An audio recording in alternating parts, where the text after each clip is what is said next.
Welcome back, everyone.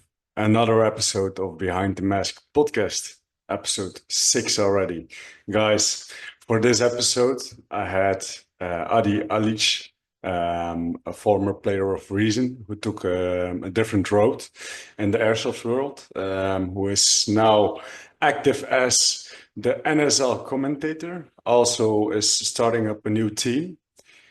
Yeah, what can I say? I love this guy. He is a very good commentator. We had a good chat together. We went over some good topics. Even not all my questions. We did so many, we talked about so many things you cannot imagine. It's a very, very good episode, guys. I hope you will enjoy this one. And yeah. What are we waiting for? Let's jump into the new episode. Yo, Adi, my man, how are you? Hey, I'm doing fantastic. Thank you so much for inviting me here, man. I'm very excited. No, man, no problem. I love to sit down with you and have a great chat. I love you, man. For the guys who doesn't know this guy, Adi, explain yourself. Who are you? My name is Adi Alic. I am a NSL player. I used to play for Reason. That's gonna change, but more about that later. And I'm also a NSL commentator, Yeah, also called he NSL Alic. He is the best commentator in the scene, man. To Oh, be you're too honest, kind, man. I have to give you the credits for it, man. It's insane when I'm watching the stream right now after a tournament or anything. I'm just enjoying myself. Oh, You, thank you so much, man. it's Like, it's it's honestly, so it's all about you enjoyable. guys. Yeah. I gotta tell you, it's all about you guys. In my mind, at least, when I think about it, it's like you guys worked so hard to get where you are. So I want to give you guys a spotlight that you deserve. No, That's the only definitely. thing I always keep in mind, and hopefully it comes across correctly. No, it definitely comes across, man. To be honest, I'm 100% sure, man. You are one of the best. To be honest, it's insane, and just the way you understand the game, you can read all the teams, how they are playing, what are they thinking on the field, what are they going to do. It's crazy how you can how do you need to say it? How can you see during the game how a team will play? Yeah, It's and that's a funny part because that's like the anecdote I definitely wanted to tell when we came to globals, right? And you know this story already. Um, we were watching a lot of teams on Wednesday and on Thursday. They were still like trying certain elements on that extreme airsoft field and training a little bit with other teams and whatever. And the first thing I noticed from simply seeing you guys train as Hakai, I already knew like okay they're gonna destroy people, and it's like one of the benefits of playing the game and also watching a lot of it, and I yeah. also talk to you guys tons. Yeah, I you sort of are understand. such a social guy. You talk with every team and you watch mostly every game once a tournament started. So even with globals, you were with Coco upstairs. That was insane. Oh, Like, nations, you mean? yeah, Yeah, yeah, Nations, sorry. For yeah, yeah. Nations, it was what a hell of a duo. It was insane, man. Yeah, fun fact: I never met Matt up until that point. So Yeah, like a few weeks before that, Fives asked me like, "Hey, we love what you did with a 3v3 tournament, and there was something else I did, and we were wondering whether you would like to do nations together with ECE's Coco, well, aka Matt." I was like, "Yeah, sure, of course." And once I got to you know when I saw and met Matt, I knew it would be fantastic. I didn't know it would be that fantastic, but it yeah. was really good. It was insane, man. It was a hell of a tournament. You guys did a hell of a job, and the most enjoyable um, match to see you guys commentate was definitely the group stage USA against Belgium. Oh yeah. And I still remember until today the one thing you said was, Matt, I don't know anymore Oh, what I know Matt what you want. said. He said Yeah. like there is still a chance, and you said like, yeah, there's still a chance for Mercy Room. Yeah, exactly. It So, was you know, perfect. what one of the challenges is to remain neutral, right? Yeah, And that was one definitely. of the best compliments I ever had for my commentating was from the NABV. They wrote in the chat during globals like, "Hey Adi, thanks, and I really compliment your neutrality. Yeah. I wanna, you know, I want to treat everyone equally. I Hmm. want to give everyone their spotlight. But Matt and I made an agreement for the Belgium versus US matchup to completely go for it. And Yeah, Matt you was like had to. panicking, and you guys were really kicking their ass, and it was great. And I was like, oh, don't worry, Matt. There's still enough time. They're like, yeah, of course they can work something out. No, Matt. I mean, there's still enough time for us to mercy you. And he Yeah. lost his mind. It It was was like, great. oh damn, checkmate, man, checkmate. But that But was the only one. But the passion that he also brought during that point, he really, really, really vouches for for his USA. country and for Yeah, his teammates and for his comrades. yeah. Big shout out to Matt. Love you, dude. Matt is a great guy. He helped us a lot for getting our replicas back to Belgium because we had some difficulties. Oh, legit. Um, nah, not difficulties. We just had some unnoticed problems because actually traveling to the USA isn't that difficult with replicas. But if I can give you one tip, do it with one company. And I mean, do it only with United because Okay. we flew to USA with United. So United Airlines, it's a USA company, and we flew back with United, but we had a pit stop in München, I thought, Mm-hmm. and there we needed to step over to Brussels Airlines. But Uh-huh. they had complete different rules about how you need to Oh God. clarify your guns and how you need to pack them and everything. Like one of the biggest things I still remember when we only flew with United, you can take 5 replicas per person.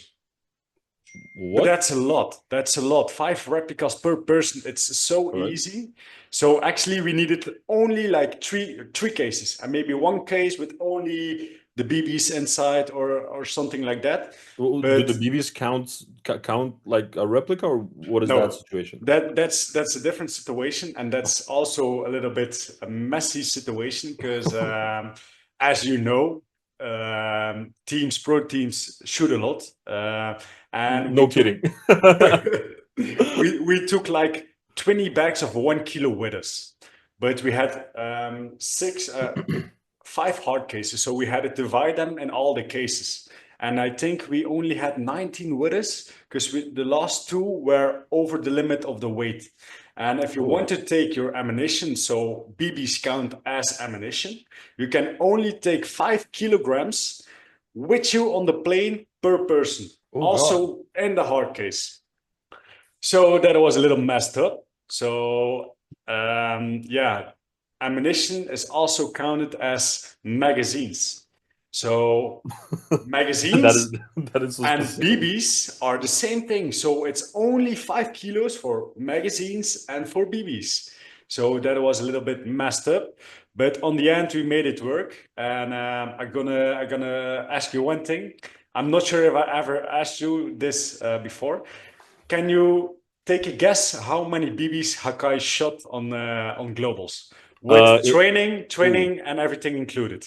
in kilograms No, or just say it in amount of BBs. in the amount? Oh, wait. Okay, okay. Let me calculate. So usually, um, I'm gonna take a while. Yes, I'm gonna grab my calculator so that Yeah. I can, I'm So, gonna give you one tip. The very first Pro Series, we shot 25 or 26 bags of 1 kilogram. So if you oh God. um, But you for shot a lot more during globals. we I'm shot a sure of lot it. more.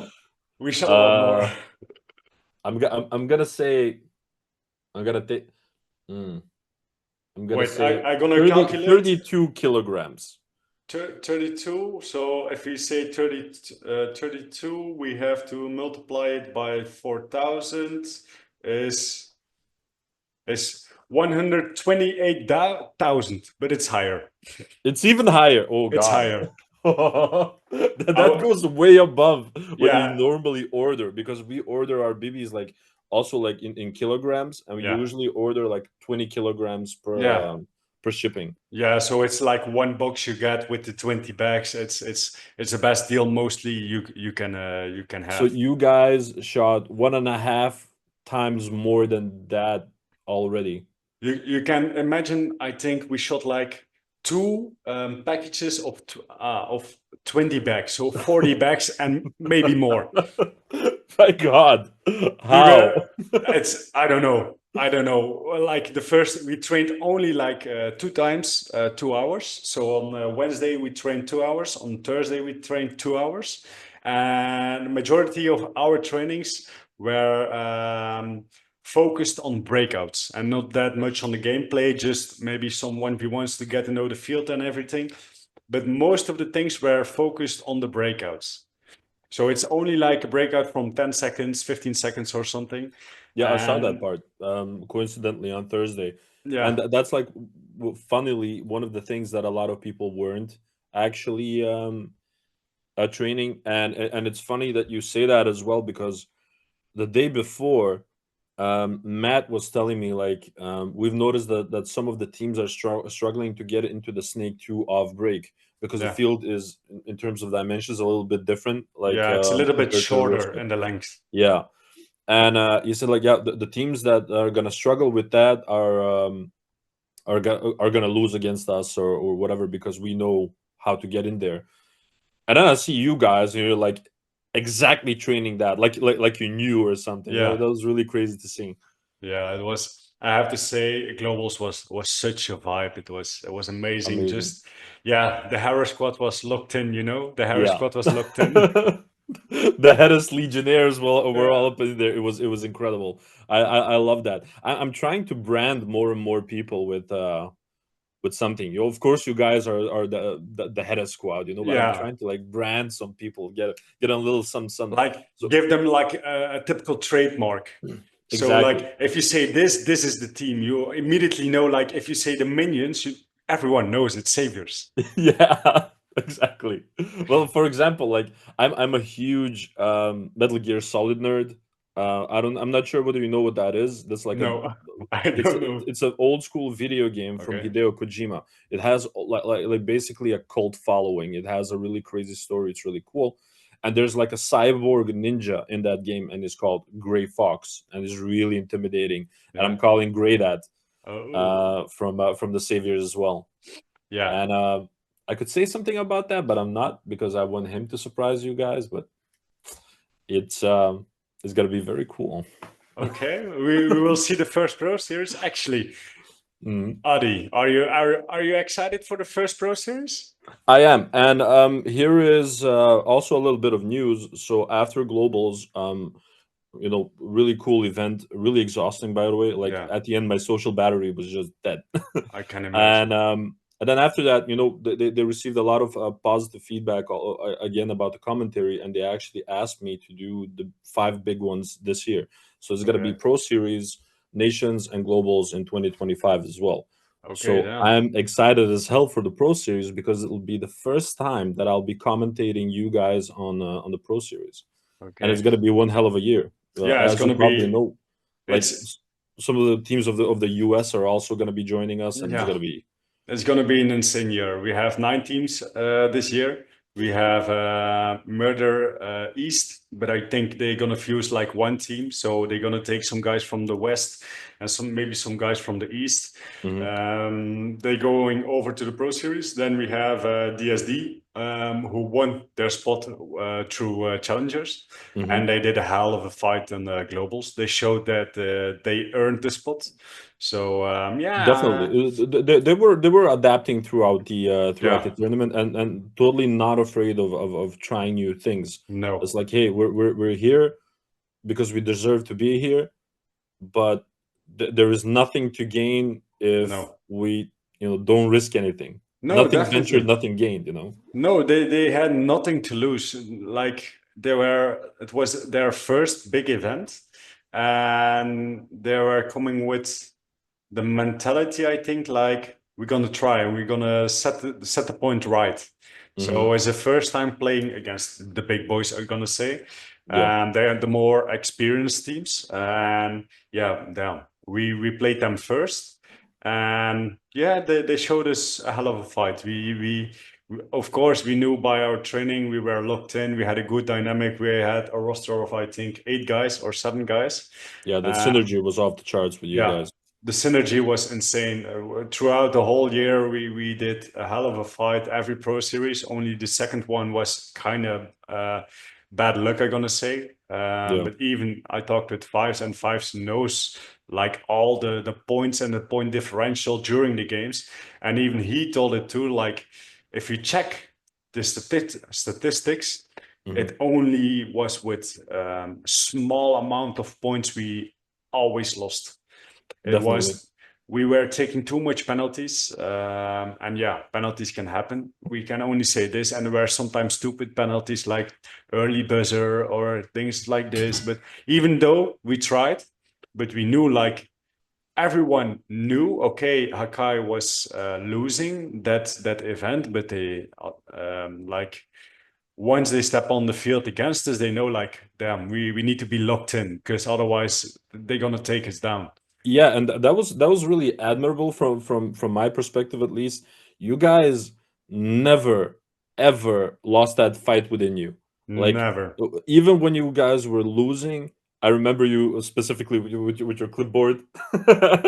Like we're gonna do this and that and that, and you were really, really, really fighting until the bitter end, and Yeah. that was like one of the coolest things to see because I think that things like morale, synergy, they're really underappreciated, undervalued. Hmm. They're really hard to establish and really hard to keep. So that you guys never ever lose that is just wild.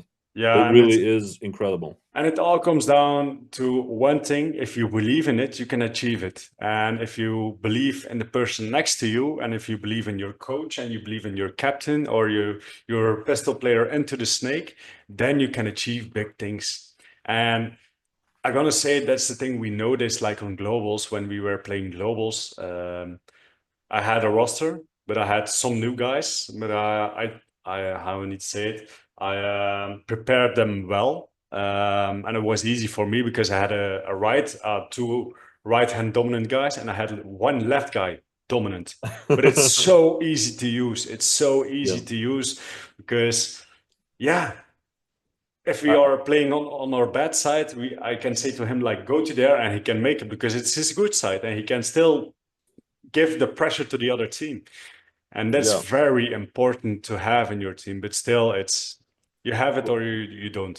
It's Exactly. I think that what you guys shown during globals was a pure demonstration of will. yeah. It was will. Like you had your team, and then you had like two new guys, and then you sort of improvised and you did what you could on terms of coaching and skill and everything else. But everything else that you guys did was pure will, just Hmm. pure mind over body and all of that. Fugazi. And That was crazy. the funny thing about all about the whole globals was everyone came to the field the first time when we walked the field, and I still remember it until today. Yes, he's stepping on the field, he's feeling the field. He doesn't have any playing clothes on, nothing protective or anything. He's just in his regular clothes. He's doing one slide. He looks at me. He said, "Like, this is my field." And I was like, Yessi, you're gonna enjoy yourself, man. Yeah, and he did. He was He really like did. he was like legit the specter of globals. Like he was Yeah, a ghost, man. he It was was a, so crazy. yeah, He uh definitely. he was definitely feeling a lot more comfortable than most of the European teams that came there. Because Hmm. gotta be honest, I think it is so different playing there when you're used to the artificial grass from the arena. Hmm. It Definitely. is so different. But it's like I said before, the thing is, like this year I played in Sacramento 2 times. I'm used to playing in Kortrijk too. I'm used to playing on different fields. And it doesn't matter which field you are playing, you have to adapt that every time. And even when we went over to globals, I knew like it was going to be concrete. But even in Sacramento, like the biggest change players will do is change their knee pads. Why? Yeah. Because the concrete is very hard on your joints and on your muscles and your yeah, everything on your body. There go And those expensive pants you bought. yeah, first time I went to USA, I was wearing my pants and all burned. It was completely burned. I was like, damn. Hey, you just mentioned the Kortrijk. We also played a couple of times at the ESL. That's always super duper fun. What do you think about what they do for their 4v4 tournaments? That they change the field the day before. What do you think It's about that style, that way of holding it tournaments? gives everyone a fair shot. That's the only thing I'm gonna say. And if you notice like all the previous events, and I'm gonna say with this because once I started Hakai, I started doing this. When we go over and play ASL, every time there is an event, ASL 4v4, so they change the complete layout. Nobody knows the layout, nobody knows what to call the bunkers or anything. Yeah, Every time I'm there, 8 o'clock. They open 8:30. But yeah, I have good connections, and yeah, I go of course inside. you But do. if you would arrive earlier, you can go inside, no problem. But every time I arrive early, the thing I do is take my bag, put it on the table, make sure we have a table. First thing I do is take my clipboard, going over to the field, drawing the field, making the calls. The guys come in. Once everyone is there, I just throw over my clipboard on the table. They know what to do. And they know the calls, they know the field, and it's just easier. Once you know call outs, and it's just small things like maybe a home is always the same, but in a snake, if you have specific calls for snake one, snake two, snake Yeah. three, it gives you more opportunity to do something and to read the field. So it's very important. Oh man, I miss mustache Musha. I Yeah, remember exactly how you looked like during that spring of the second seeding. Like you were like, with your mustache and your pit vipers yeah. and your hat and like, with your clipboard. It was dope, man. It The looked like a thing movie star. the thing is, now it's winter season, and I have to say, my fiance prefers more my beard. And during the summer and the spring, I never do my beard. And I I call it was I wasn't trying to insult, by the way, or anything. no, I call it my game stash. So Okay. you can you will see first Pro Series. This will be gone. The game stash is back. The game Wa- stash is back. Once the Man game is logged stash in once again. once the game stash is there, you know Mush is locked in. He's ready to go.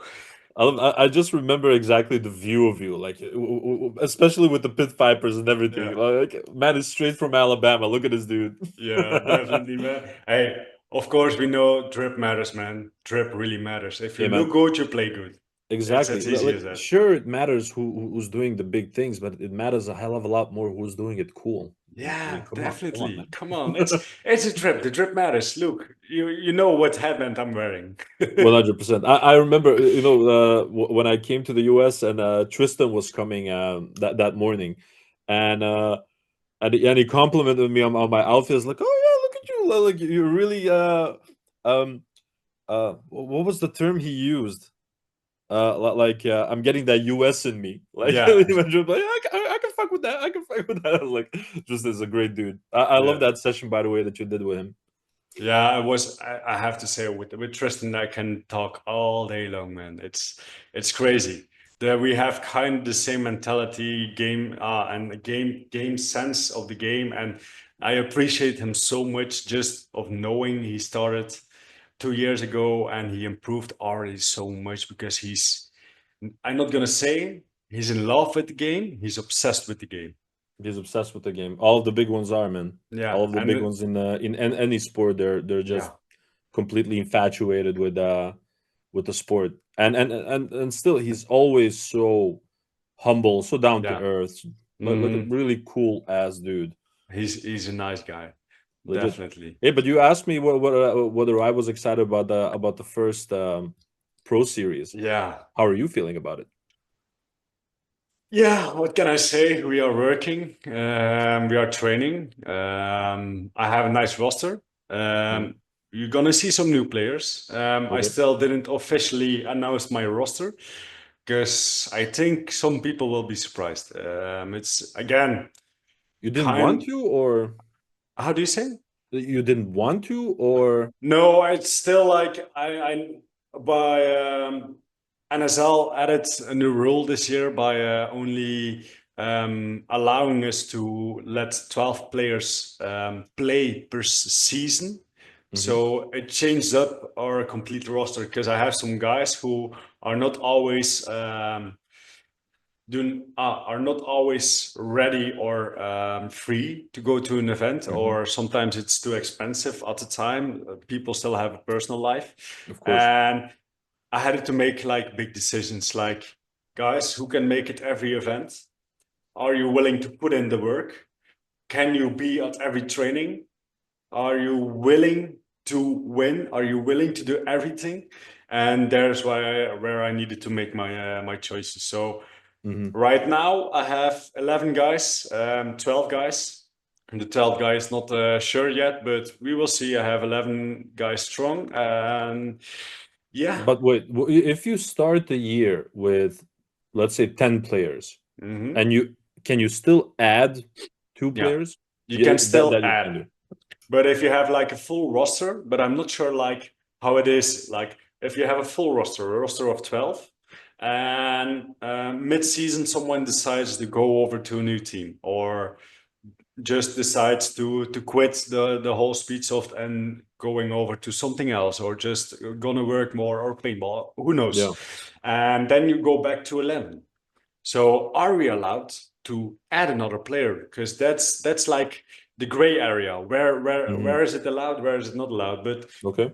on the end, everyone's when you start a season with a team, you have to end the season with a team. In my opinion, it's just the easiest way, and so you can achieve more. Yeah. And even like with Jesse in our team, Jesse knew before globals he was considering to go over to a new team. Mhm. And on the end, he asked me like, "Yeah, what should I do?" And I just told Jesse like, "Bro, don't worry, it's your choice. I would prefer you play with us, but on Yeah. the end, who am I to say you what to do?" Yeah, exactly. I mean, That's it is a hard decision. It's like the typical thing of brain versus heart, right? mhm, The heart might want thing, and but your brain is maybe telling you to like use an opportunity, or yeah. it is the difficult something. I get that 100%. But now you got me excited. I really want to see who's gonna be on that roster, man. We stick to our main thing. Hmm. I'm gonna spell one thing. Haikai is still an international team. Yeah. So we have Dams, we have France. Vava is not playing with us this year, but he's still a member of Hakai. Then Hmm. we have all our Belgian guys, but we lost an I always gonna say Holland. A Holland guy. Yeah, a Holland guy. It's just a typical Dutch word, Holland. Yeah. We never say the Netherlands. Oops, no once. But we added a new country. You But added a new country. you will see what it is. Oh, I'm really really excited to see it. The headed squad is The growing. Harris squad. Yeah, and You gotta definitely. contain the headers a little bit, man. Come on, before you Yeah, know it, it'll be out of control. I gonna maybe a last spill I gonna do. If you rewatch Nations Cup, watch what Team Belgium was doing. Okay, Maybe you can know what I'm saying. okay. I'm gonna. I have some things in my head right now, but I'm not gonna say it on your podcast. I'm It's gonna like hold that. one typical thing. So one typical thing Team Belgium did, and not only Team it's like not only Team Belgium. Another team does it too. But yeah, you have to Okay, find out yourself. You have to I find I out can't I yourself. can't wait. I can't wait. It's close So now, man. It's yeah, close. it's getting closer. So we are now like last weekend we had another training. Did you guys already had the look of training on the new layout? Well, we trained there like 8 times already. Oh damn, you are Oh yeah, grinding. You guys are you're, grinding. you're not the only ones who are grinding. Okay, My body is shot to pieces. Like damn. it's like every week basically that we Okay, had that's a good. training there. That's Um, very good. It's by hard work you can achieve big things. I mean, it's to be completely honest, it's not one of those sports that you can only win by sheer talent. No, You just can't. no, you Um, can't. I mean, I know a lot of fantastic airsofters, not per se speed softers, but speed softers as well. But this is like legit something that you need to work for. You have Yeah, to work, and especially like in the team, like we just mentioned, things like synergy, morale, communication, knowing each other. That's something that you can't really work on. It comes with time. it comes with time, definitely. Yeah, you can't force it. That's what I mean. Yeah, you And can't force it at all. You have to be on the field with your guys and really get all the heads together and say like, guys, maybe after every round, you play one round, you go to the back to the drawing board. I'm gonna say, are you gonna say like, guys, hey, we didn't do this call. What was our kill count? Where was the flag?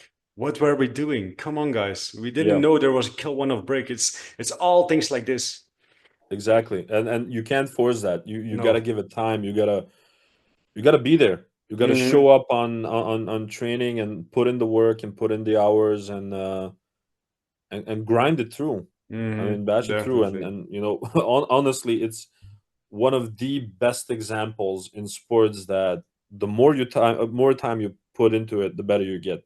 Yeah. It's like a perfect equation. Yeah. If you add one to it, it's gonna be two. But if you add two to that one, it's gonna be three, and etc. Yeah. I think it's like a wonderful example of hard work achievement. Yeah, you have to work hard and you have to believe in it and you have to keep grinding at all time, even in the hardest ways possible, even when it's a hard time, when you are feeling down, it doesn't matter. Just go forward. Yeah, Don't give me any excuses. Like if a guy comes over to me, like right now, Hakai, we have a training partner because it's always easier to train with another team. And of course, it's not a pro absolutely. team. Um, so we are training with 187. And Hmm. I remember like not so long ago, I said like, guys, there is training. And one of the guys told me like, yeah, I have to go to a family meeting. But I'm from the opinion, like, if you want to achieve something, there's nothing in your way. It's only you. You have to go for it and no excuses. And he said to me, like, I have to go to a family meeting. It's a New Year celebrations, this and that. And I said just to him, do you think I become better?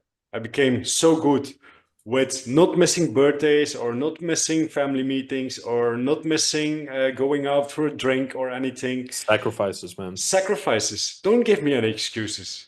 And Absolutely. they know now at the moment when they say like I can't go to a training, they have to come with a good excuse. Like if they are sick, it's an excuse. That's a good excuse. But if you are saying like, oh no, I'm tired, I'm going out It the was a day long day at before, work, man. bro, I don't care. Bro, make it, sure you are there. it was Muhammad Ali who said, I hated every minute of training, but I told myself, suffer today, but live the rest of your life as a champion. Yeah, damn. And that's one hell of a code, man. Yeah, dude. Yeah. Like you got to learn from the greats. That's why I'm And watching all of the games that you guys play. even right now, like I told you already, I listen a lot of I listen a lot to podcasts and Mhm. everything about paintball mostly. And not so long ago, I changed my work. I'm now on another fabric. Mhm. I'm a mechanic, and now I have the look like I'm doing the maintenance on the machines. But I bought myself like earpieces, AirPods, kind of, and Yeah. I'm just putting them in my ears. And most of the guys are, what are they doing? They are listening to music, listening to the radio, or anything. And now I'm just listening to my podcast. And not so long ago, I started listening to the book Kobe Bryant wrote, Mamba Mentality. Oh yeah, And yeah. I yeah, know about. I haven't read it, but I did hear about it. Yeah. yeah, but I'm not going to read it because I'm dyslexic and I can't read that fast. So I'm listening to it. You're Musha like is smart. you're like books are for suckers unless Yeah, you can listen to them. yeah, definitely. No, Yeah. so By the way, I didn't ask you. Do you have any New Year's resolutions? um, New Year's resolutions, like any goals or like Yeah. yeah. My only thing, my goal for this year is to get gold. That's my only goal. Oh, that's a good one. But anything That's like like in your private life, like I don't know, like go to the gym more. Like yeah, the typical yeah, one, something like that. definitely. I'm still considering of quitting smoking. I'm still considering.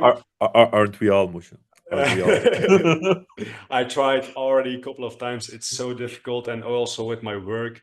But yeah, I'm still considering to quit smoking. And yeah, just be consistent. Like um, the I cannot imagine how consistent I was back in the time. I was a pro athlete when I was like around 14, 15 years old, Hmm. and I was training every day of the week. I was going to the gym, going for a ride with my bike, doing core stability, training on the track, events Nice. on the weekends, every time, every day of the week. I was training damn hard. And yeah, this year I really switched my mind and I was like, Mushe, hey, you did it once you were like 15. Now you are 23. Come on, be but consistent. But but it's also, and that's why I'm now like on the mentality, no excuses. And when I'm like, even right now, last week, I'm doing evening school because I'm learning new things. I'm becoming an electrician, wow, and congratulations. That's awesome. yeah, it's really it helps me a lot. And of course, with the paycheck, it's always nicer. I mean, We obviously. have to be honest. Come on, Come but on. even We know then, why we're learning. yeah, but even then, I came back home. It was around 11, and I told my fiance like we're going to the gym, and she was like, "Are you sure?" And I was like, "Yeah, we're going to the gym," and we just went to the gym. And the thing is, just going to the gym is the hardest part, Yeah. but Just getting your ass up out of that couch yeah, and you just just go to the go. gym. Yeah. No excuses. Just make sure you're there. Once you're there, there's no you will continue your training. You will not stop, or you will not say like, "Oh no, I'm gonna do something else. I'm gonna Yeah, quit you're earlier." there. Yeah, You're gonna do it. Just get there. yeah. It's just that. Just get there, and then it comes from itself. So to be honest, still considering stop smoking, getting gold this year, and just do, being do, consistent. do you know how they call an athlete who also smokes a hybrid athlete? Yeah, I know, I know. That's a It's wonderful one. But I love the fact that you're talking about self improvement. yeah, Like you're educating yourself. You're being productive. You're going to the gym. You're you have the taste of that gold in your mouth. And yeah. my dad always used to say that time is the only currency you can never earn back. And he said that it would be such a shame that some of us never experience their full potential. No, Like definitely. time is ticking, and at a Yeah, certain moment, like you get into that age that you could achieve peak physical performance. yeah, Like you could look like a Greek god, and also like your peak mental health, so to yeah, speak, that you're super productive, you're achieving goals and everything else. But all of that, starts with getting your ass out of the yeah. couch. And I love the fact that you're self improving. I really respect that out of you, man. And for you, Adi, do you have any New Year's resolutions? Well, I also consider it a part of stopping smoking, and but it's gonna be hard Yeah, because the more I feel like the more goals and well resolutions that you have, that the more stressed you get. And there's yeah, nothing wrong with stress. Stress can be a fuel, but then you want to smoke. yeah. And the It's yeah, I always say it's just the handling. It's not. I'm not craving about nicotine. It's more mm, like the handling. yeah, And for me at work, it's a smoker has more breaks than someone who's not smoking. I know, I It's know. 100%. Yeah, That's so. But well, the reason I asked you the part about the resolutions was we were talking about books, right?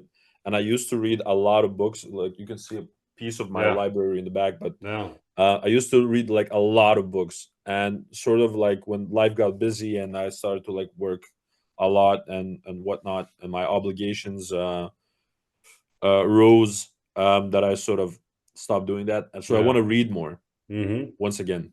I mean, there's an old saying that they had during the occupation of Nazi Germany and everything else, that they said the moment that they started burning books, we knew that they would start burning people. So Yeah. so like books are like super Yeah, duper important. it gives you so much it gets you so much more intelligent, and even Adi, it's very simple. The time you do behind your phone, put it into reading books. I know, man. I know. But it we I know. are I know what we you're talking about, but it's difficult, of course, I know. it's one of those things. Like it's the exact same thing. All you gotta do is pick up that book, and once you start reading, if it's a good book, you're gonna keep reading. But you just Hmm. gotta start reading that book, Yeah. and it's like going to the gym. Is the most difficult part is just the kickoff, Yeah, the kickoff. the breakout. And even for not for reading books, you don't have to get out your couch. Yeah, exactly. But that's just it. Like, remember when we started, like last year with Reason and whatnot. Like, I remember the first training that we did with you guys, because you guys like, hey, you can train with us. We're gonna show you some things and whatnot. And I think it was either you or Marshall that told me like the breakout is the most difficult and most important part of the game. A good breakout, makes or breaks a game. Yeah. And it's pretty much like that in life, I guess. Like, the start of everything is half of everything. Yeah, definitely. The start, or you just need to survive the start. Once you survive the start, everything come from itself. It's as easy as that. So 100%. But you I'm gonna just have to make the start. That's the easiest thing. And about that said, Adi, my most asked question on the podcast. really. Adi, for you, how did you get into airsoft? How did you start? Oh, that is a really cool story. So I've been playing airsoft for around 12 years now. Oh, damn. I Yeah, yeah, didn't yeah. know. I I've been actually didn't know. Yeah, legit. It's like a super duper long. There isn't a gun that I haven't shot, I believe, lately. I've played with everything, and I started off with airsoft pretty much like everyone else, like in the milsim part, like open skirms and everything else. My brother, when he also used to live in Belgium, and then he moved to the Netherlands. He's 10 years older than me, by the way. Okay. Yeah. He noticed in the Netherlands that a lot of people were playing airsoft because they also have that organization NABV, right? And he went to one of those events and he said like, it's absolutely awesome, we got to do it. And he took me with him, and it was on the Valentine's Day. Fun fact, like all of those Oh, years ago. I still have a picture of that, of me like in one of those rental okay. onesies and everything. I have to ask you one question. Did you Yeah. have any girlfriend at that time? um I think I did. Oh, I think I did. That was, but it was over a day, so it was fine. okay. It was over a Okay. day. So like in the night, we could have still done. I think I was in college. I don't even know what I did. I have no idea. Half of the time I It's was already drunk. so long ago. So So yeah, and after that we played pretty much, everywhere. We played in France, we played in Belgium, in the Netherlands, of course, even in Germany with the really nasty F mark yeah. regulations, in Austria one time, in Slovenia we did what are they called, border wars. So Yeah. we went pretty much everywhere. Okay. So And actually, it pretty much started with Milson. yeah, Okay. 100%. And Okay. No. which is actually really fine because it really makes you understand how airsoft works from a Mhm. technical standpoint, how your replicas work and whatever. And then like what is it now, 5 6 years ago, that Helena Vane originally. Yeah, kind of. I think five years ago, something around that. No, but when the CQB field was Oh, there first, what, 6 um, 7 years ago, I don't know. Can be. I know, like my co-captain, my co-owner of Hakai, Hulk, Mhm. he used to play with Rebel and his friends always in Helena Veen. Yeah, So exactly. I And know and and, Helena Veen is already existing for a long time. yeah, and when that CQB field sort of got there, we were still playing in our Milsim gear and whatever. And I remember specifically Reapers, like making those. I always call them speed trains that they like aligned sort of three or four of them and ran through the field and shooting everyone with pistols.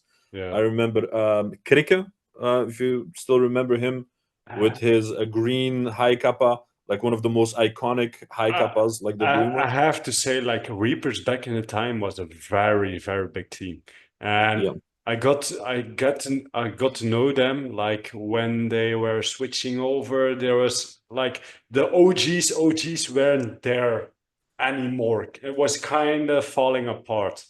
yeah. So they were like rebuilding, kind of. I was it was No, so Krikke wasn't a part of the Reapers. He was ah, just one okay, of the guys who he's one of the first guys who made like a speed QB-ish video on YouTube, oh damn, and he's a Belgian guy as well, by the way. okay, And he played with this iconic green, um, fully airsoft masterpiece high kappa. Like, and it was oh just when people started like making high kappas, and why that one is really unique is it wasn't painted that way.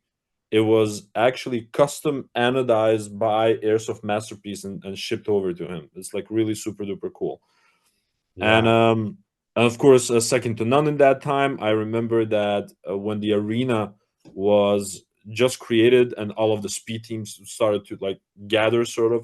I even remember Junkie one time while I was playing in the CQB part, and he came over to me like, "Hey, is there still any animo there in the CQB part? I guess they were done with their training or something like that." Yeah, there's still some people like, all right, let's shoot. And he just went in there and with his gear, with the second to none gear. It was really funny. yeah, Um, and then, well, Speed QB came, as you might know, and yeah. that I played actually in the beginning a little bit with the Rock Rider backpack from Decathlon Oh, okay, with a rifle, yeah, what yeah, everyone pretty much yeah. did. What everyone actually was using because I'm gonna be honest, everyone wanted the Speed to be back, but it was too expensive. Exactly, everything was super duper expensive, man. And and then we also tried to make a team in Belgium as well, but that didn't really work out because of the usual shenanigans that cost a lot of teams their Mm, life, so to speak. Drama, internal yeah, drama. yeah, You know, definitely. pretty much it. It's always difficult. Everyone knows it's Yeah, and because of that, I sort of lost two friends because of that internal fight that no. we had and whatnot, and I didn't want to, have to do with anything in terms of speed soft and everything else. I just came back to my roots and started playing CQB and outdoor and whatever. Just no stress, enjoying yourself, Exactly. have some fun. Yeah. Uh, Until last year, until I yeah, played a lot at Delta Airsoft, like yeah. a lot, and they had DSD like for a couple of years now, I believe. Hmm. And they wanted to revamp the team, really build it, and go for the win in the Challenger Series and whatnot. And they had tryouts, and tryouts were for Delta, for Reason, because Geo Granger was also like building a NSL team for Reason, Yeah. Scavengers, and Sinister Intentions. And Okay. we did the tryouts. I was called up first. It's like a brag, but it legit happened. You can call them. And all of the teams wanted me to play for them. And then after some hesitation, I thought like I wanted to play with Reason because Reason was completely new. All of those guys never played Okay. the format, Okay. and I wanted to build something. Right? Yeah. Okay. It was the way that Nancy actually from DSD asked me, like, do you want to be part of a team that's already formed, established? We know what we're Yeah. doing, and we're gonna get stronger and whatnot. But the team is already there. The rough sculpture is there. Yeah. Or do you want to start from the ground and build it yourself? And Yeah. that's when I knew, And like, It's actually also like if you would join into DSD, you would miss the hard part and Yeah. how you need to evolve and how you need to learn the lessons. Like I said on the last episode, and even with Fives, and NSL, and even in the whole Speedsoft, it doesn't matter which format it is, you have to learn a couple of lessons. And like one of the biggest lessons you have to learn for NSL is don't get the early buzzers. And it's Mhm. one of the hardest things. And even Tristan told me like there was one event, they ended up on the fourth spot. I think it was their second event, and they just lost by early buzzers. And this is a lesson you have to learn to become better. But this is something you cannot learn with a team who is already established. So We almost lost our quarterfinal spot as well on the third seeding because of early buzzers. yeah. The first game, as well, early buzzer. Hmm. It sucks. You can be better, but that early buzzer is gonna screw you over. Yeah. But it's So yeah, it's it's just a big lesson you have to learn, and it's like you say, when you go to a team who is not established yet, who is going to improve throughout the season, who is going to get big claps in their face on the first event, but who's going to absolutely, come stronger on the second event, and that's how you become better. exactly, And from zero to hero. yeah, definitely. Absolutely, and also it's a test of will, Hmm. because the people that don't lose heart, they don't lose motivation after a serious beating on the first Hmm. event. That those are the teams that are gonna make the push forward. Yeah, The people and who quit after the first one, well, you already have your answer. They're quitters. yeah. But they are not so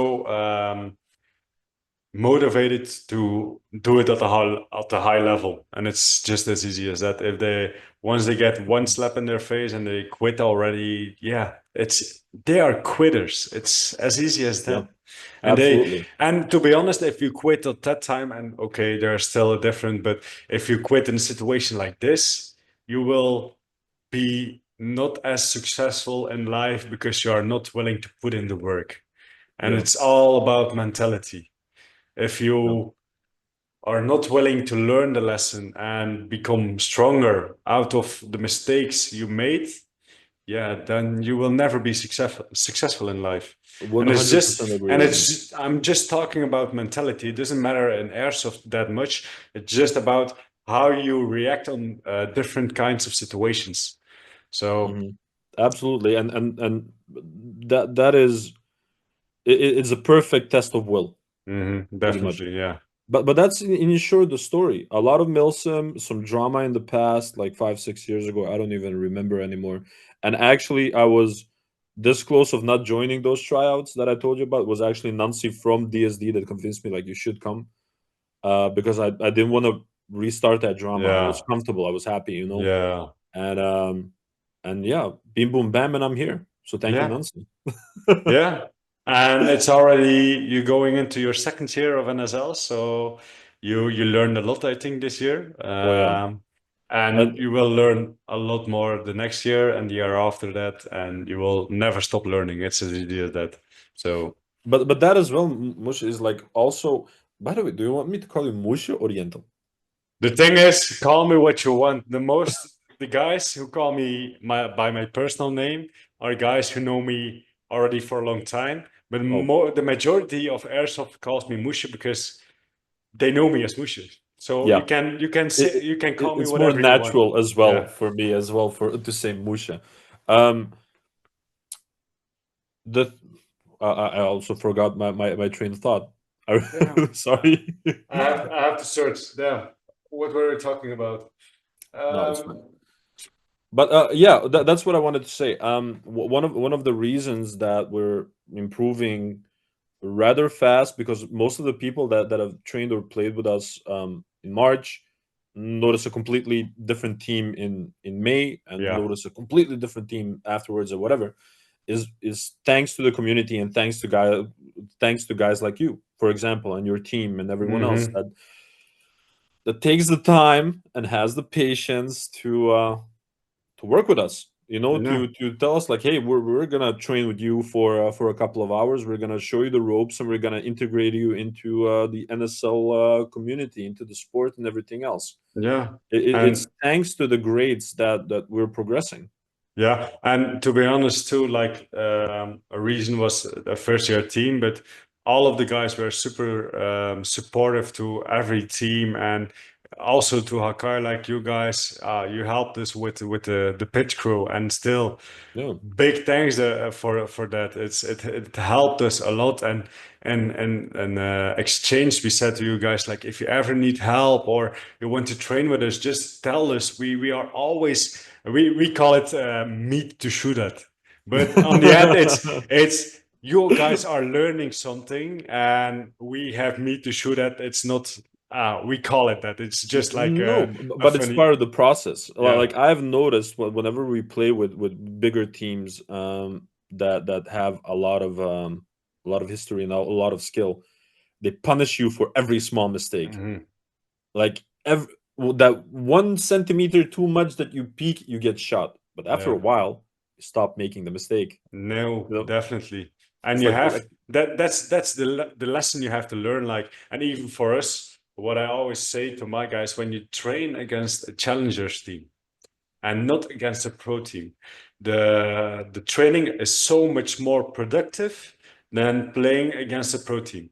Why? A pro team will hold you down, will counter every lane, will counter just every space they have, and it will be a slower pace of gameplay. Mhm. Once you start playing against challengers teams, you you don't know what to expect. Like, some Yeah. teams just do something weird, but this can also happen in a real game. And this can maybe show you, like, okay, guys, on that side, going to there is an opportunity. Maybe we have to consider it to do the same, because pro teams will never expect this. It's like I said, playing against not just playing against a challengers team is way more productive than playing against a pro team. Yeah, it's super unpredictable Yeah, because definitely. they're gonna do some mishmash that you've never Mhm. seen. Yeah, but it keeps you on your highest level of being um, getting your attention on the right place. Like, if you are standing on the field, like at one moment, some more experienced guys will say, "Hey guys, it's just a challengers team, easy clap, GGs, things like this," and then they got shot from the side and they never saw them coming, and it's like, get out.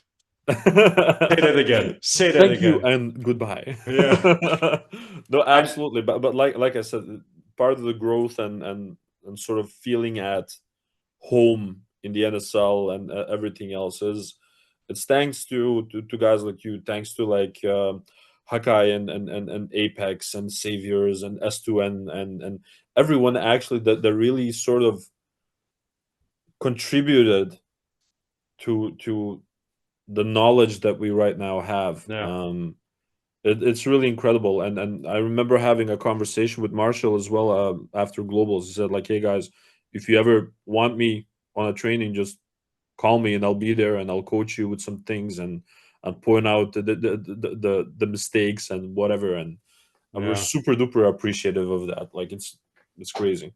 And even like for us, right now we are kind of on a moment in our team. I'm the coach of Hakai. I lead my team. I make sure we have the tactics, but it's always still kind of in discussion with my players, because I need to know their perspective of how the game goes, or how they see the other team doing this or that. And yeah, it's now we Yeah. are kind of on a moment where players from me who have already the experience and who are on a level where, okay, we need to step up, like you say, Marshall, he needs to step up, and a way to step up is helping another team out. Like, Dams this year is going to train a challengers team, like we saw Sonny doing last year. I think he's going to do the same this year with Apex. Hmm. Chipa is also doing the coaching for Limber Shotgun. Hmm. I'm also going to coach a challengers team this year, so we're going to see some good established teams this year. Absolutely, absolutely, and honestly, it's gonna make it also more entertaining, right? Yeah, definitely.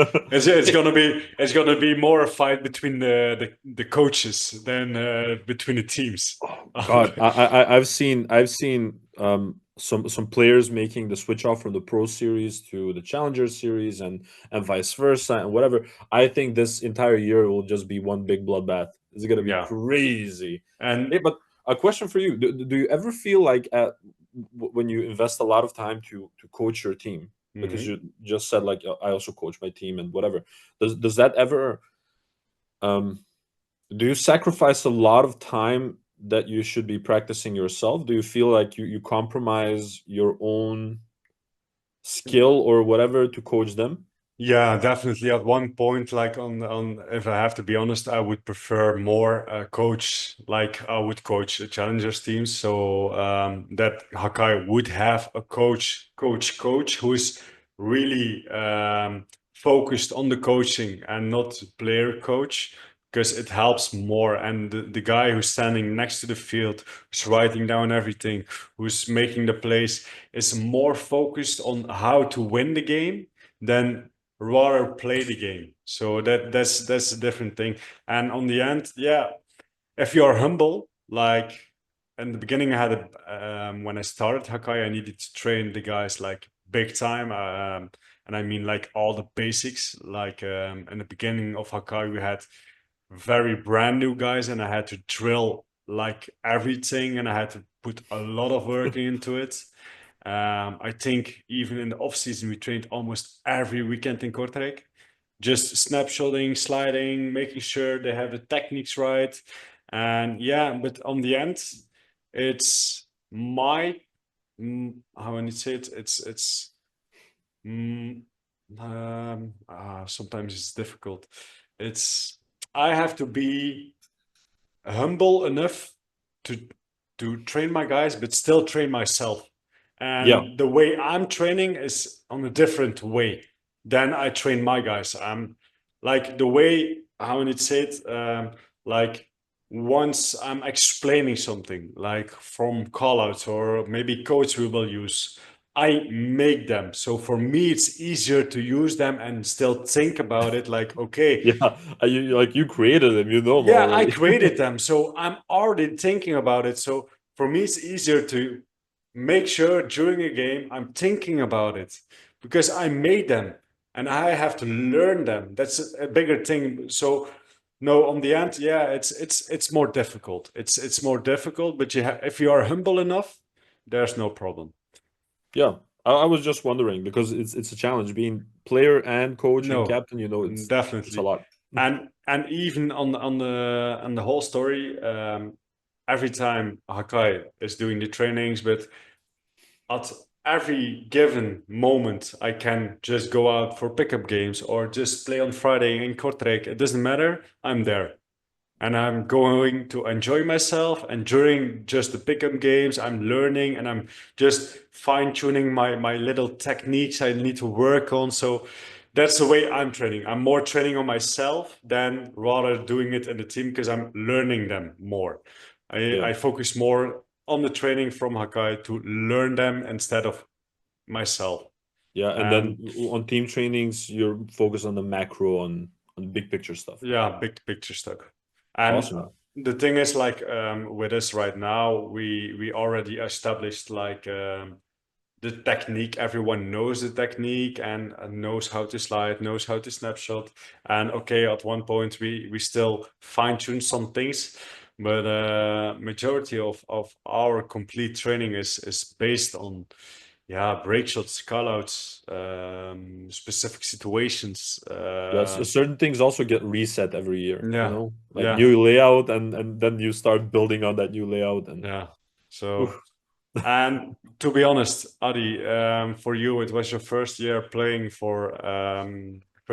NSL. Mhm. So you did every seeding event or not? Well, in a sense. Mm, So we received a serious beating on the first seating. Yeah, I remember. Yeah, Yeah, and even though we fought admirably and we're very good at shooting people, but that's not the way NSL is played. It's about no, the objective. So we said, okay, let's skip seeding two and come back even stronger in seeding three. But during seeding two, three of us were actually asked to play for Rush Recon, which were Gio Granger, myself, and Tim Justinger. yeah. So we did play, but three of us only Oh, okay, with Rush okay, Recon, the second okay, seeding. okay. But you still played the last event or not? Or were Yeah, only three? Yeah, okay, yeah. You still played the last one.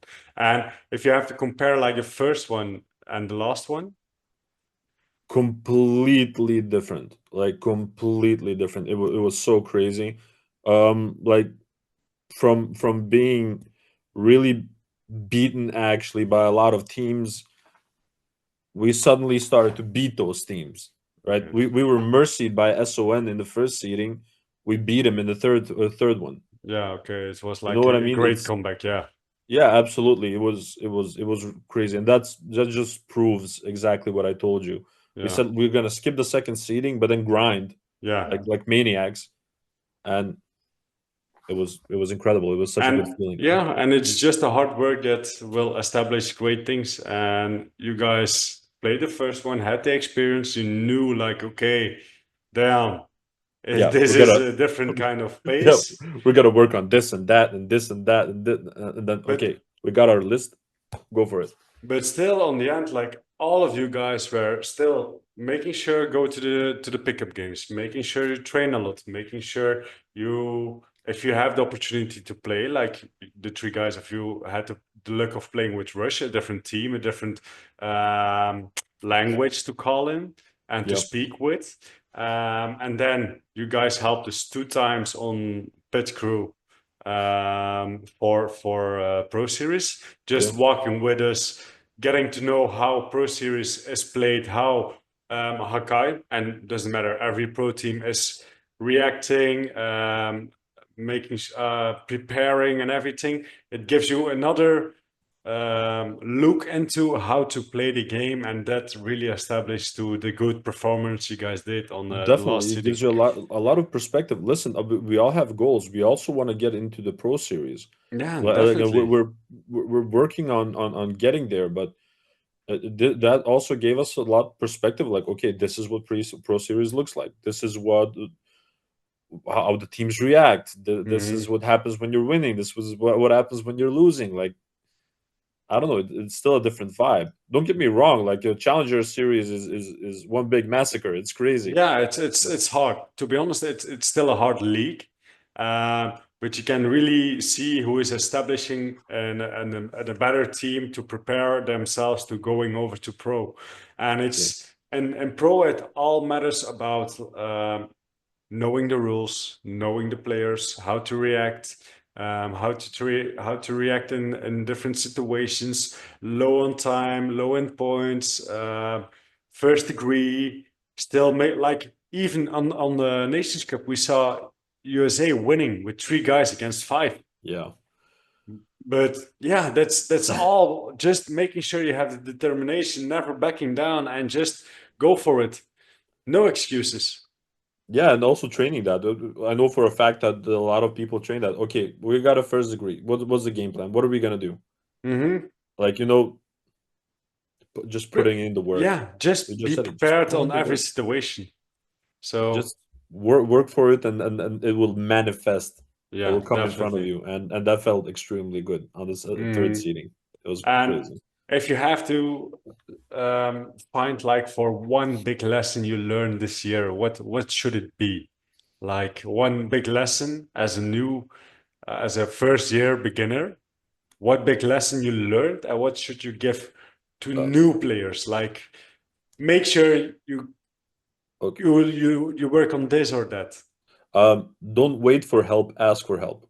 Yeah. Like, I think a lot of the new people are sort of waiting for a solution to come from the sky, or for someone to contact them through Instagram. Like, hey, they want to train. Like, don't do that. Ask. Like, Yeah. ask and you shall receive. There. I don't think there is anyone in from the sport that we have asked help from, or suggestions or anything else like that, that ever refused us? No, Don't wait for help. definitely Ask for it. Just no. ask, man. Everyone's super great.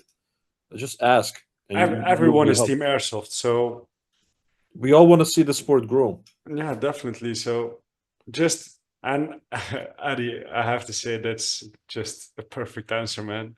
It's like no, but you're so true. It's a lot of new players, like even when they go to a pickup game and they are all alone, and or they are with two or three friends, and most majority of the time they only want to play with their own friends. And I'm gonna say one thing, like when I started playing airsoft, I train a lot with my own team.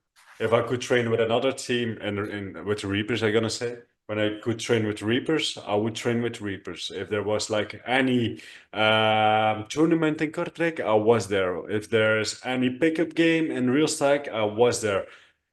Even I was home alone, it didn't matter. And I was just making friends. I was like, okay, yo guys, I'm Musha. We play together. Where are you going? Snake corner. Okay, I will back. I will make sure I have your back. Absolutely. Just talk with each other. And we are all people, and yeah, nobody is different. We are all 100%, man. Like, so honestly, I've never asked and not received. no. Every So time I asked, and everyone's has shown absolute kindness and expertise and whatnot. You know, we're sort of in a good place in that regard. yeah. Um, just ask. Yeah. Yeah, just it's as easy as that. Just ask. Come on, Yeah, guys. man. Even for the people who are interested, and don't have a team and whatever, like, just ask, dude. Like, Yeah, you probably can do like a tryout or something, or at least get educated or become a prospect, and not maybe not play, but at least you can train or something yeah, like that. There's so many solutions. Just ask. Just if you are interested, if you need help, if you're new, just ask. yeah. That's it. Even in the beginning of Hakaya, I had sometimes some guys sending me, and they were complete new guys, and they sent me like, "Hey, Musha, can we attend to training?"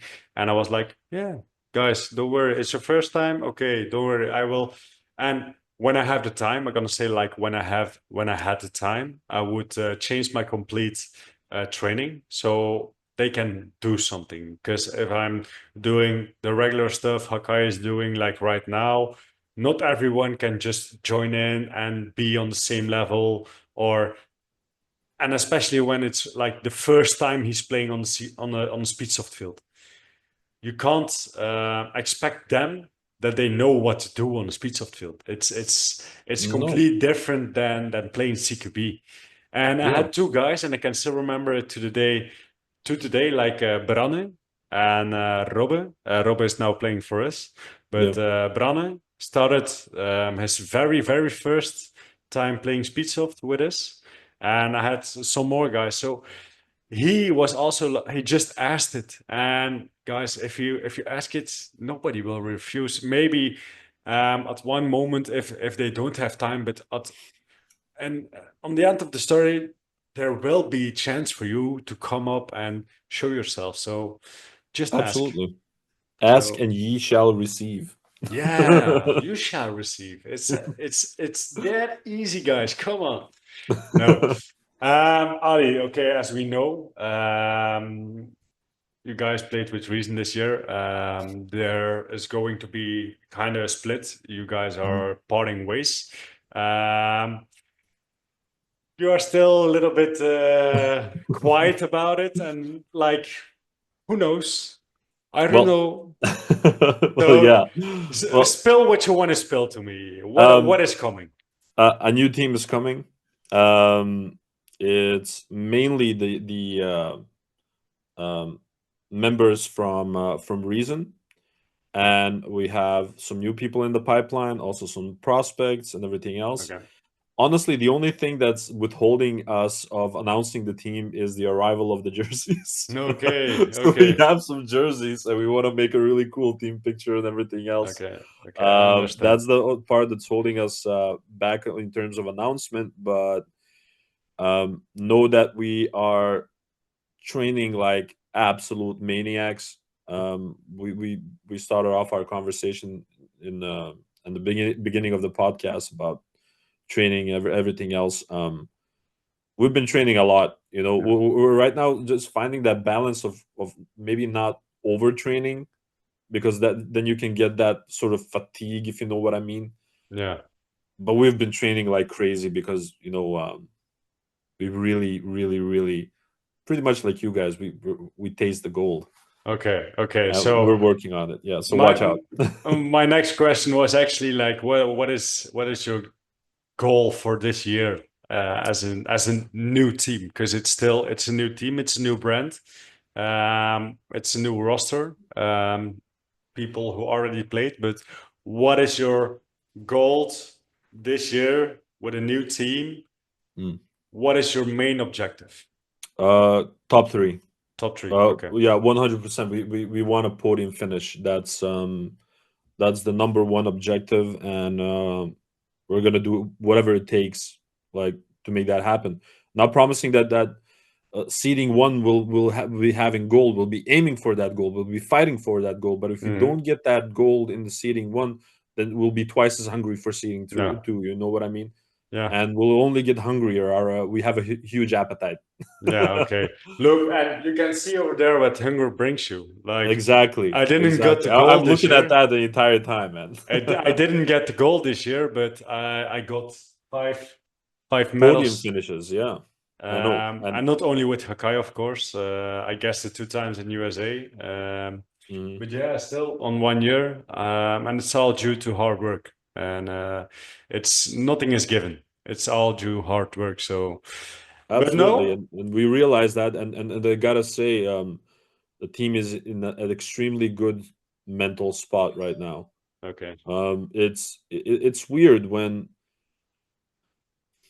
sure you can grind and sure you can work, but you also sometimes gotta realize when certain elements don't work.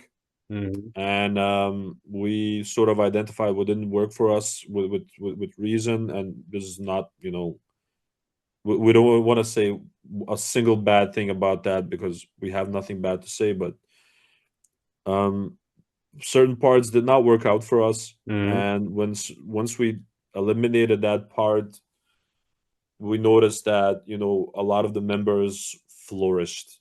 Yeah. Their A comp confidence went up. yeah. Yeah, A complete new door went open and exactly. everyone spread their wings.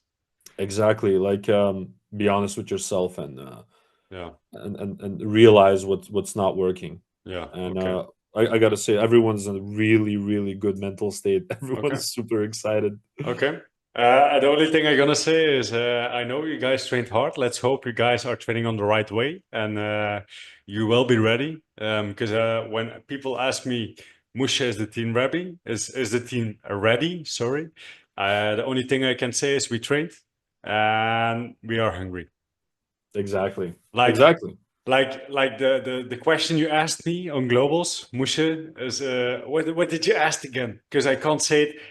I just said one thing, and it was so completely random. It was insane. What part did I ask you in Dutch?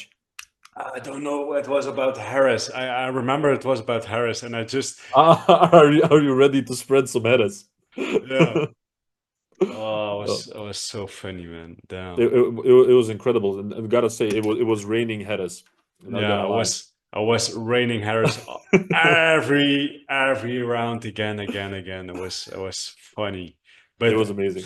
on the end, like one of the biggest things, like you say, like with the new team, everyone spread their wings. They are feeling good. The mental state is all in order, and even with us, the reason why Hakai played so good on globals was we were having a blast with Yeah, you everyone. guys were having fun, man. It was we were not even like completely how many say it focused or like locked in and sitting before the round like this and sitting in our heads and like thinking, what do we need to do? And oh, I need to focus. No, we were all, before the game, we were all laughing. We were just making fun. It Yeah, was, absolutely. And it I could see was, that. And like I said, well, that's one of the most important parts, that cohesion, that togetherness. yeah, You guys were just having fun with it. You were kicking ass. You were just doing your thing, never losing your identity as a yeah, team.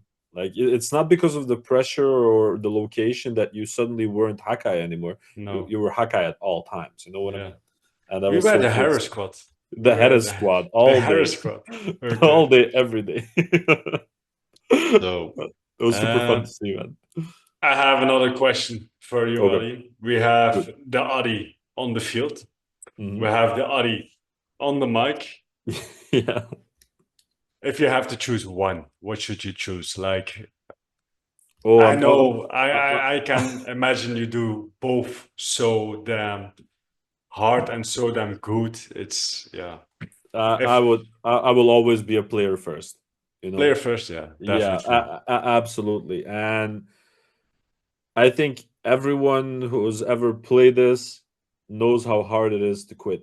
Yeah, I was imagining a certain scenario a couple of days ago. Like, I've been doing this now for more than a year, and I I wouldn't have any idea what to do if I stopped.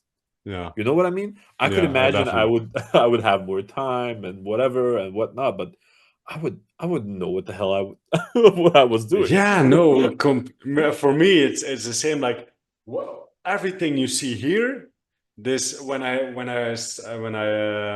me and my fiance went to live together in our own house, the only thing I said to her was, "I need an airsoft room. It's the only thing I need. You can have a dressing, this and that. It doesn't Big matter. ass kitchen and The only thing I need is an airsoft room." And she always, even she said it like, "Mushin, you need an airsoft room because I don't want your shit laying around here." I get that.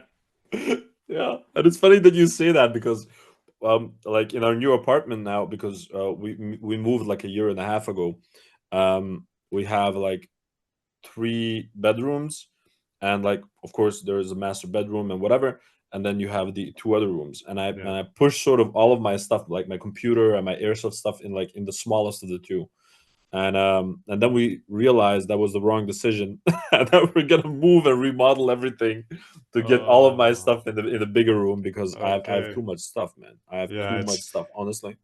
yeah. I have to say, like, this is my room. You can. The only thing I have here is my wall over there. I have a wall with all my working stuff over here. This is my computer setup. Your Then I area. have then I have my closet, but it's still actually it's still pretty empty, to be honest. Yeah, I guess, yeah. Don't No, watch behind that mine is door. not. Mine is like freaking full. It's as easy as that. Adi, don't watch behind that door.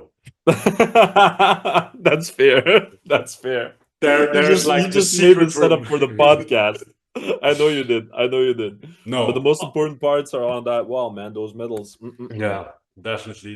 These medals have really a big emotional place in my heart because I worked very damn hard for it, even in USA. And I'm gonna be honest, like I played with the team. The team was already good. It was not like I had to carry them hard, but Hmm. on the moments they needed me the most, they had luck I was there. Yeah, Because like the first event, I can imagine. The first event we played damn hard. We were second in the group stage. We went over to the semifinals, and the semifinals we played against Murder West. The all right. whole time of the whole game, there was no points scored, no points, only Nothing. snatch behind snatch after snatch after snatch after snatch, Oh God, nothing else. that is so exhausting. Yeah. And then at one moment I saw like, okay, guys, we are in offense. We still have time. It's like 20 seconds. And I just took the flag. I said, guys, do your thing. I Did you have do the the Superman? yeah, that's where I did You this. did it again. Yeah, but that was, I think I have this. Was it before? Yeah, it was just before. It was just so the event before was the second Pro Series where I did the Superman dive into the zone one. Yeah, So I exactly. Through the knew castle, like that I part. have to do something. I have to do something. So I ran to my Dorito corner and I saw an opportunity nobody's watching. I shot Beaver on the castle and everyone was just looking in. And I saw my opportunity to just go in. I Wing it. ran into it. I Put went in the to there. thrusters. Yeah, bro. And oh, I could have easily just clapped them all, but I traded with one guy and I was like, bro, I did my job. I had the zone two and I was done. I was like, yeah, come on. Bye. Bye. But I did my job. This is it. GG's. Bye. but these moments have such a special emotional story behind it because on that moment I needed to shine because Mhm. I was there to help them. And I, on that moment, I needed to do it, not them, because that was the reason I was there. And yeah, it's all about just experience, and we saw it like the on the US championships too.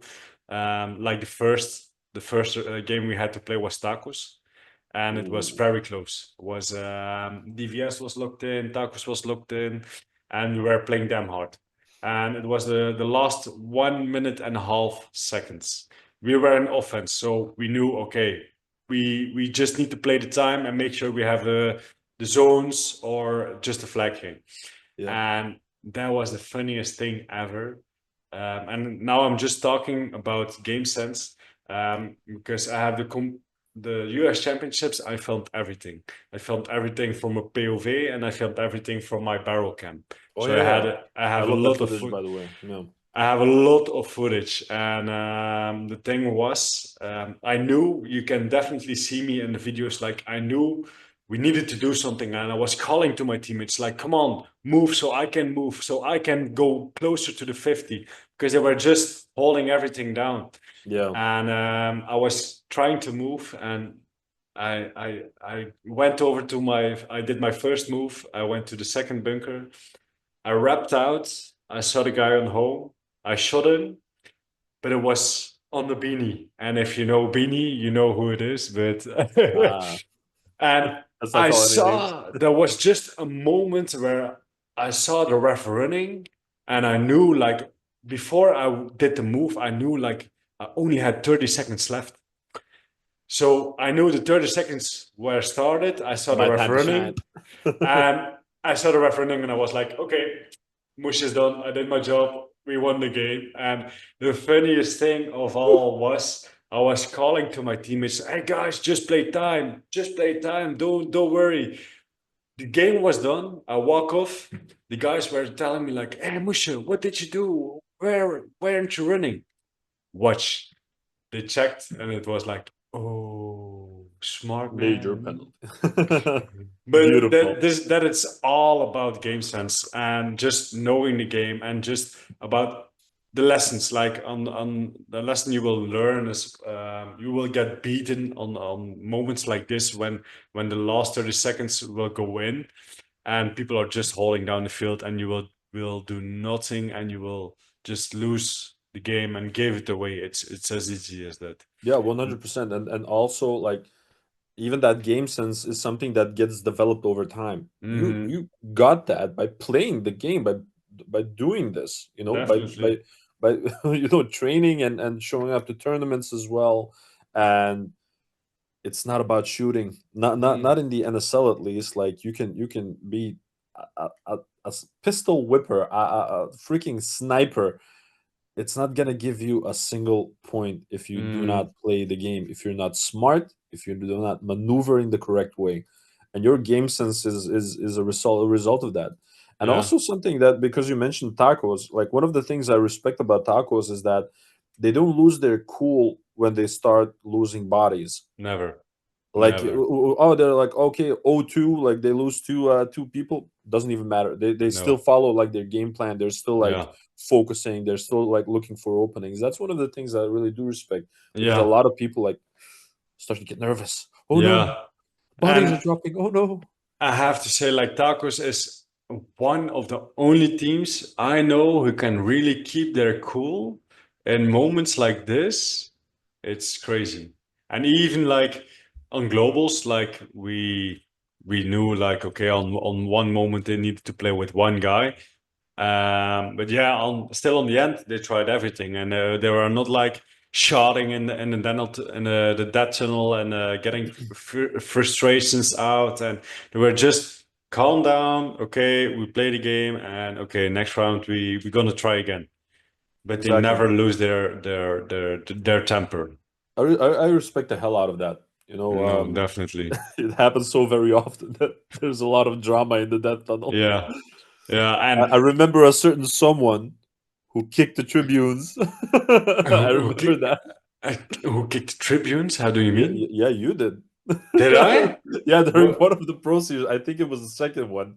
Oh yeah, but you You don't kicked see. the hell out of that, out of the death tunnel wall. People don't see it, but they do hear it. I think.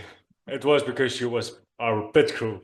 That's why you know. But yeah, it's a thing. Like, and even five snows. Like on the tournament, when I get frustrated or get furious, like really, I want to smash on one or want to smash something, I get angry one time, but like 1000%, and then I'm calm for the rest of the Yeah, weekend. exactly, and that's what I wanted to say. Like you kick the shit out of that wall, but then you enter into the dressing room. Like, okay, this is what we're gonna do, and you just started writing and whatever. It was like it was a moment of frustration, but not a loss of cool. No, The cool definitely. was still in there. Yeah. And that's the thing, like if you make a mistake, you can only be angry on yourself. Don't blame someone else. Just be angry on yourself. You had to be smarter. You had to protect him.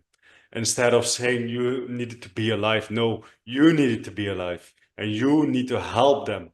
Make Yeah, sure you are the best teammate you can be on that field. And don't play as an individual player. Be the yeah, and especially best as teammate you can be. as a captain, like people Mhm. at the worst of times, all of those heads start looking at you like, what are we gonna do, Captain? What are we gonna Mhm. do? So like, you gotta be the chill one, the cool one, Yeah. the But one with the if plan.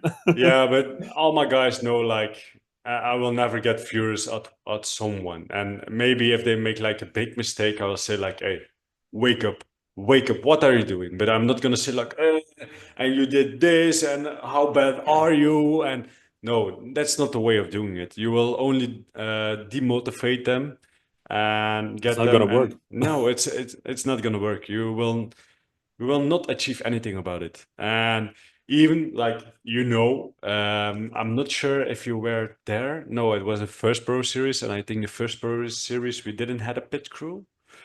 I'm not sure anymore. I think you Me guys. neither. I'm mixing them up.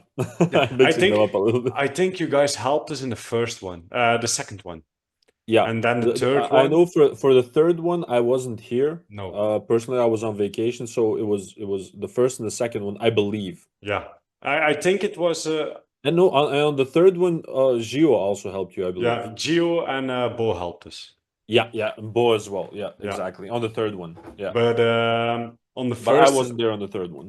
on the first event, I was talking with Tristan about it, and I made myself so angry at my guys because at one moment they were complaining and complaining and complaining about just things that didn't matter.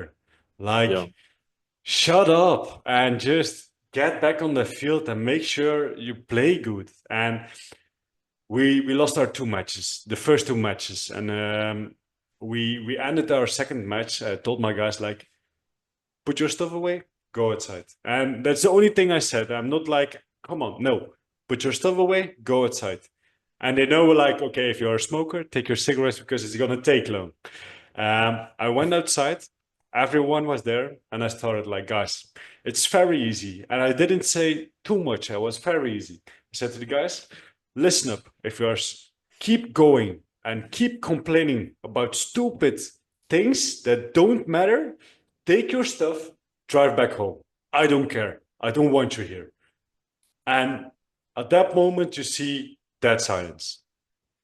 Dead silence. And then it's like the thing, like I asked to my guys, like, guys, if you want something to say it now, and nobody speaks. Yeah, They knew, like, typical. okay, it didn't matter what we actually just said, we have to focus. Yeah, And then we still ended up on the third spot.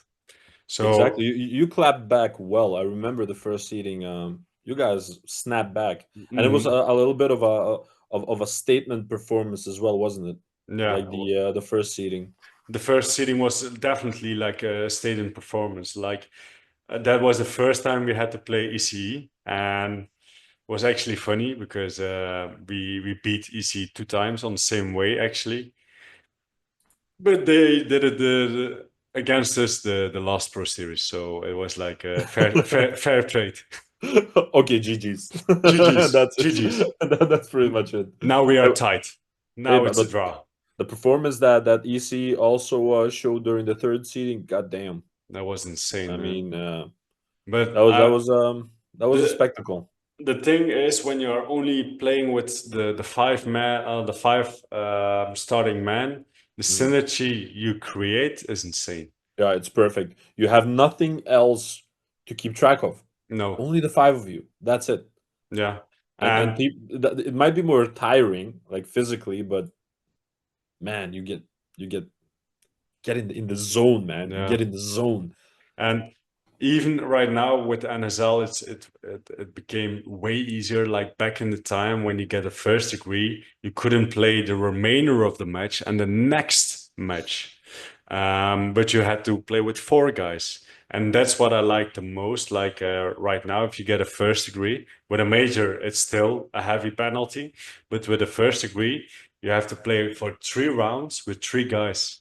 Mhm. And the three plays you have to do with three guys is so damn hard. It punishes you so damn hard that, yeah, after the three tries, the guy can still go in and still play. So that's something what makes it easier. So you can Yeah. actually still play with five guys. Because with the old rules, it would be different story. Because once someone get a first degree, the next round they can only play with four guys because they only had five guys with them. So that's one of the things. But Yeah, even absolutely. And I feel like with the first degree system right now, it punishes you hard. mhm, But if you still pull it off somehow, that you hang on and not lose, don't lose too much points with only three people, and you manage to reset the game as yeah, fast as you can after like 30 seconds that you can buzzer and whatever, and then come back, that's highly respectable. Like yeah, it still gives you a chance. It's not gonna yeah. bury you immediately, you know what I mean? No, I understand completely. Yeah, and that's one of the things I always say. If we get a first degree, we can only hope it's a pistol who gets the first degree. Yeah. Because if it's M4, it's already like, oh damn, we have Oh, to play with one pistol, two M4s. Damn. oh yeah, that's But not gonna be yeah. fun. No, it's still possible, of course, but it makes it a little bit more difficult. Yeah, So with three rifles it's manageable. Three yeah, skilled shooters holding the line, yeah. yeah, So manageable. yeah, definitely, we saw it on the on Nations Cup. It's definitely manageable. Oh So yeah, all the memes that came after that, like it only yeah, takes three. I love those. and yeah, still respect for that play, man. It was crazy, crazy.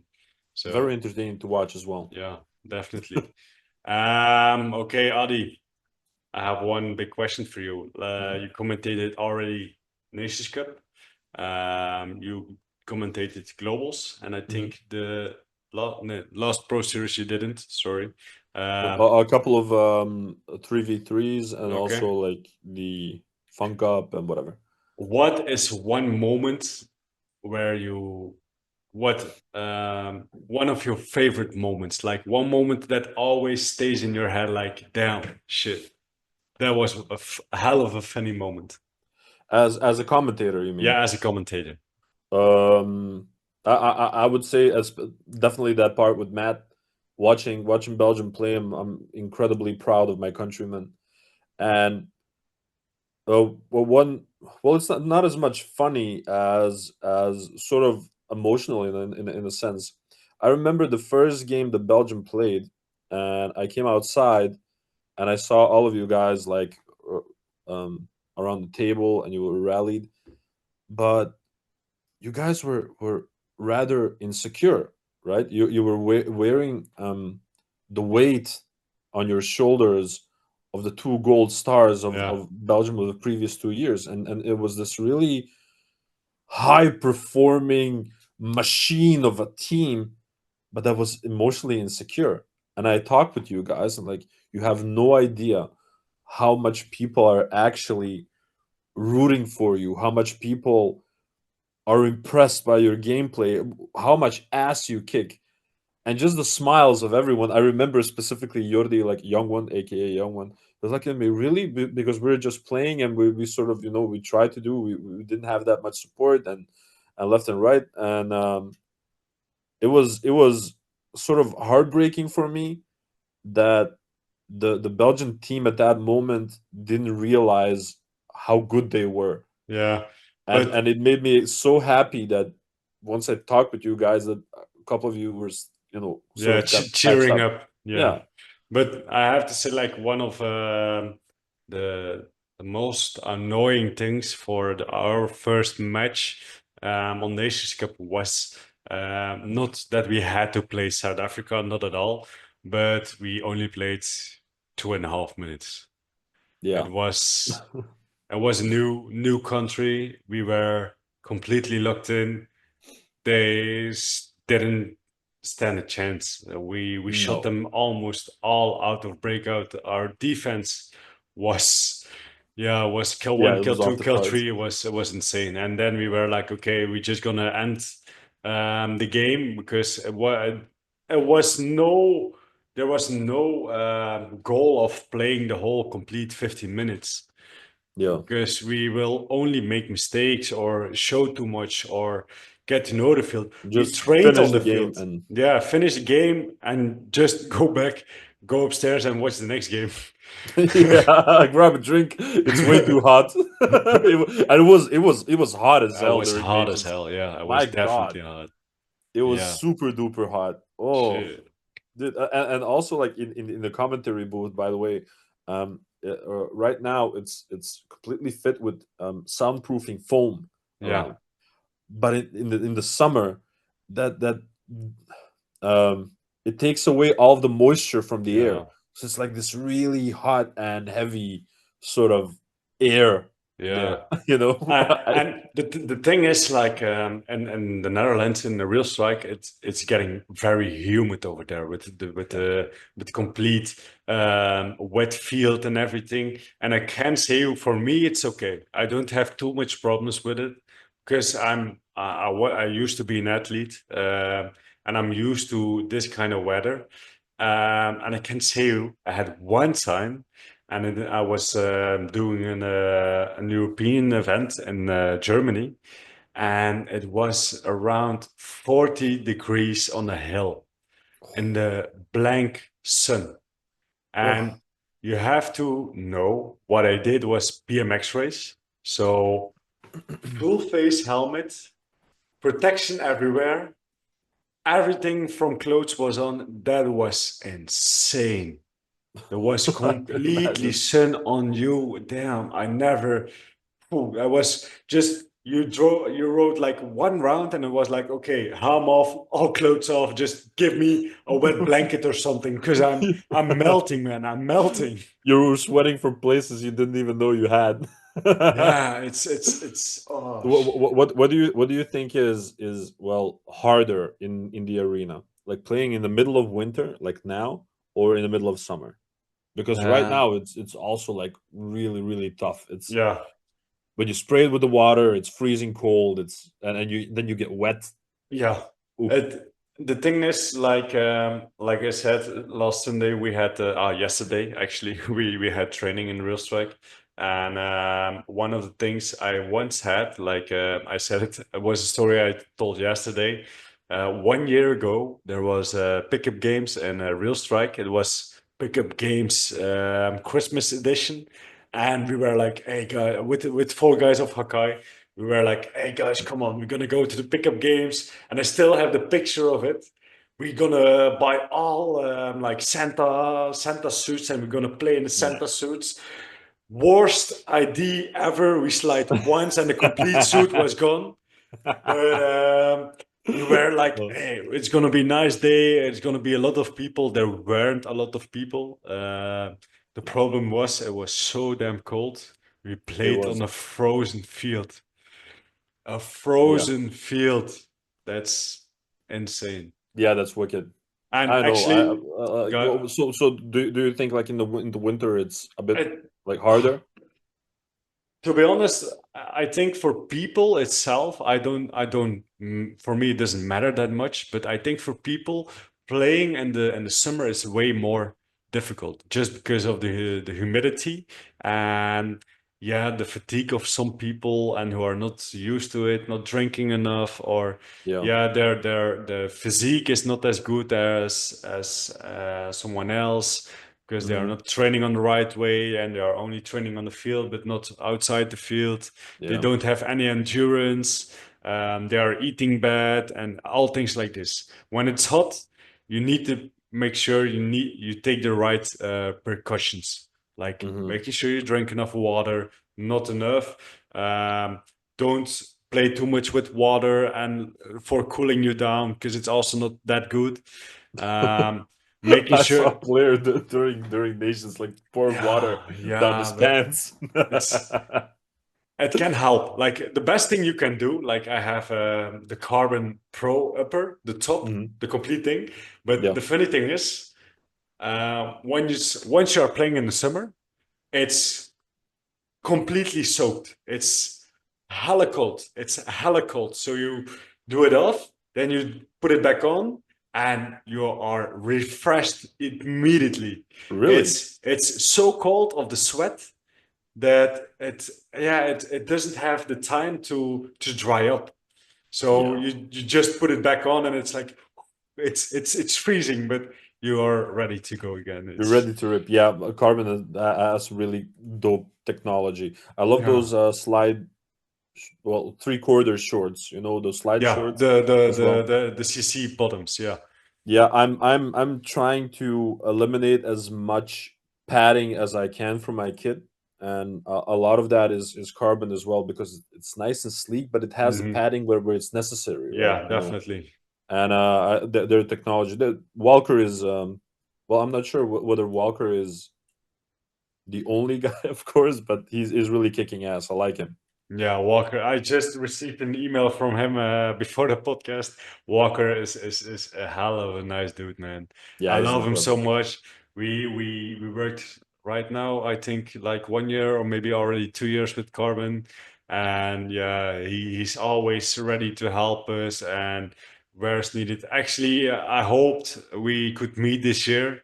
I went 3 times to USA, but he couldn't make it because of Uh, yeah, private life. Yeah, he was going to marry and having a baby. So yeah, there's still private life. Yeah, I told him So last year, like, if he can ever make the pilgrimage over here, he should do it during Nations. yeah, There is something definitely. about Nations that's just crazy, man.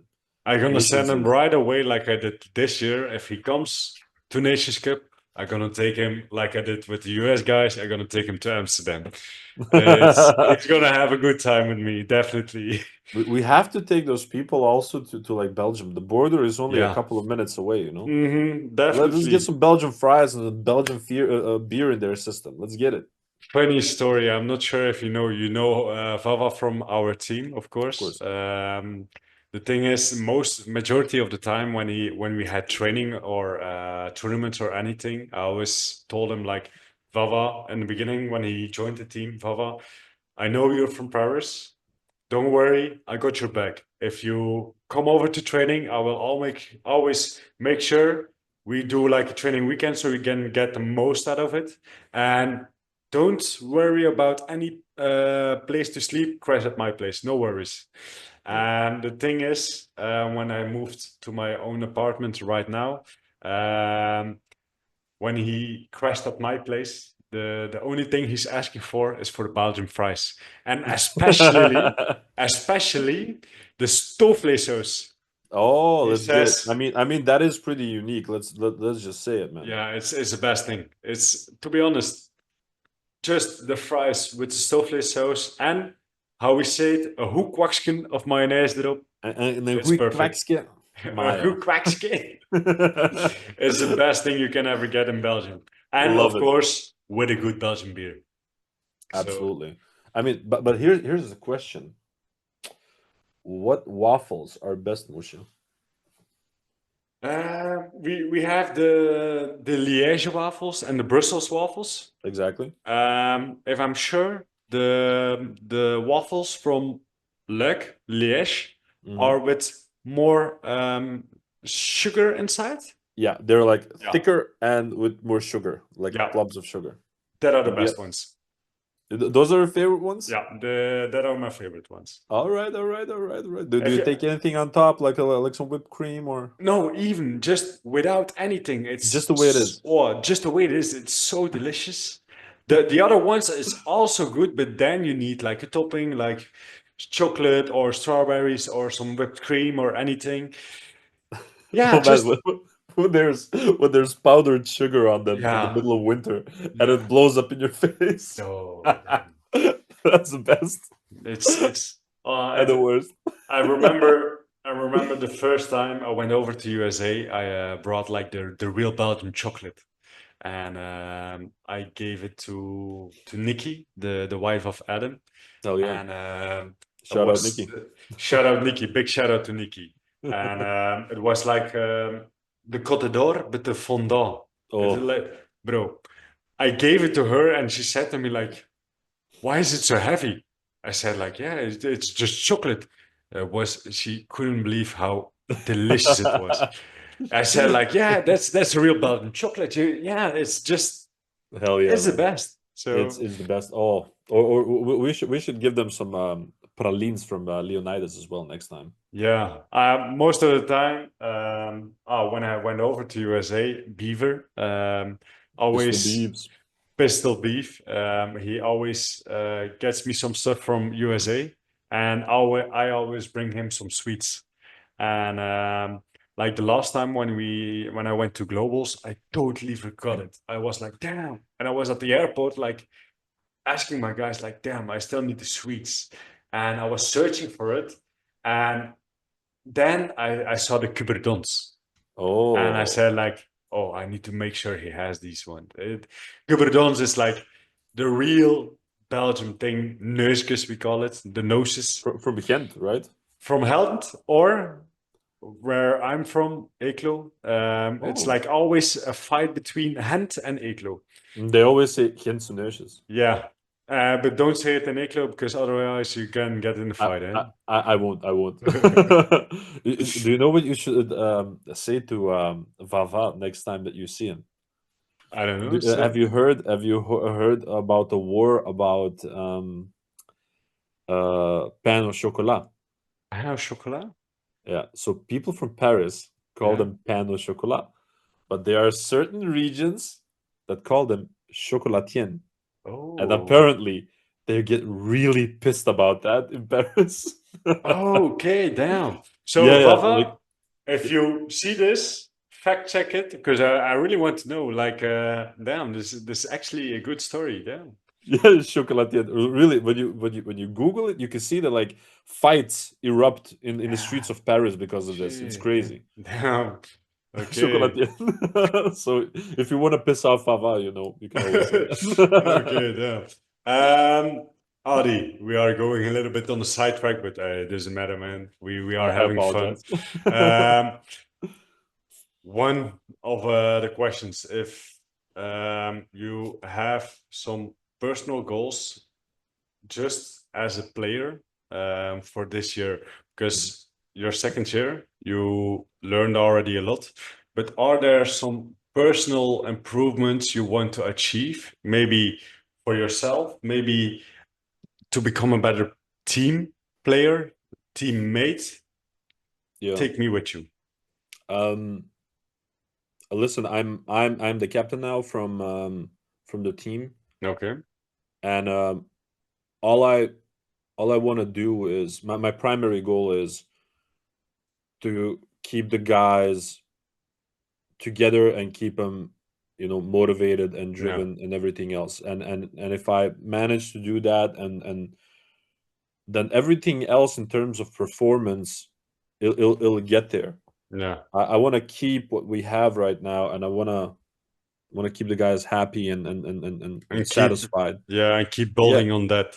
yeah, exactly. Because you're a captain, and you're even a coach of your team and everything else. Um, it's not always easy. You got to No, keep the definitely peace. You not. gotta you gotta think forward. You gotta make the decisions. You gotta do a lot, and I want to be the best captain that they could wish of me. Yeah. Everything that I do in the sport is it's for the team. It's not for me, right? No, definitely. Um, that's it. I want to make the guys proud, and I Yeah. want to make them feel proud that they're playing alongside me, and because I'm definitely proud, playing alongside them. That's all I honestly want. You want to be the best team captain you can be for them.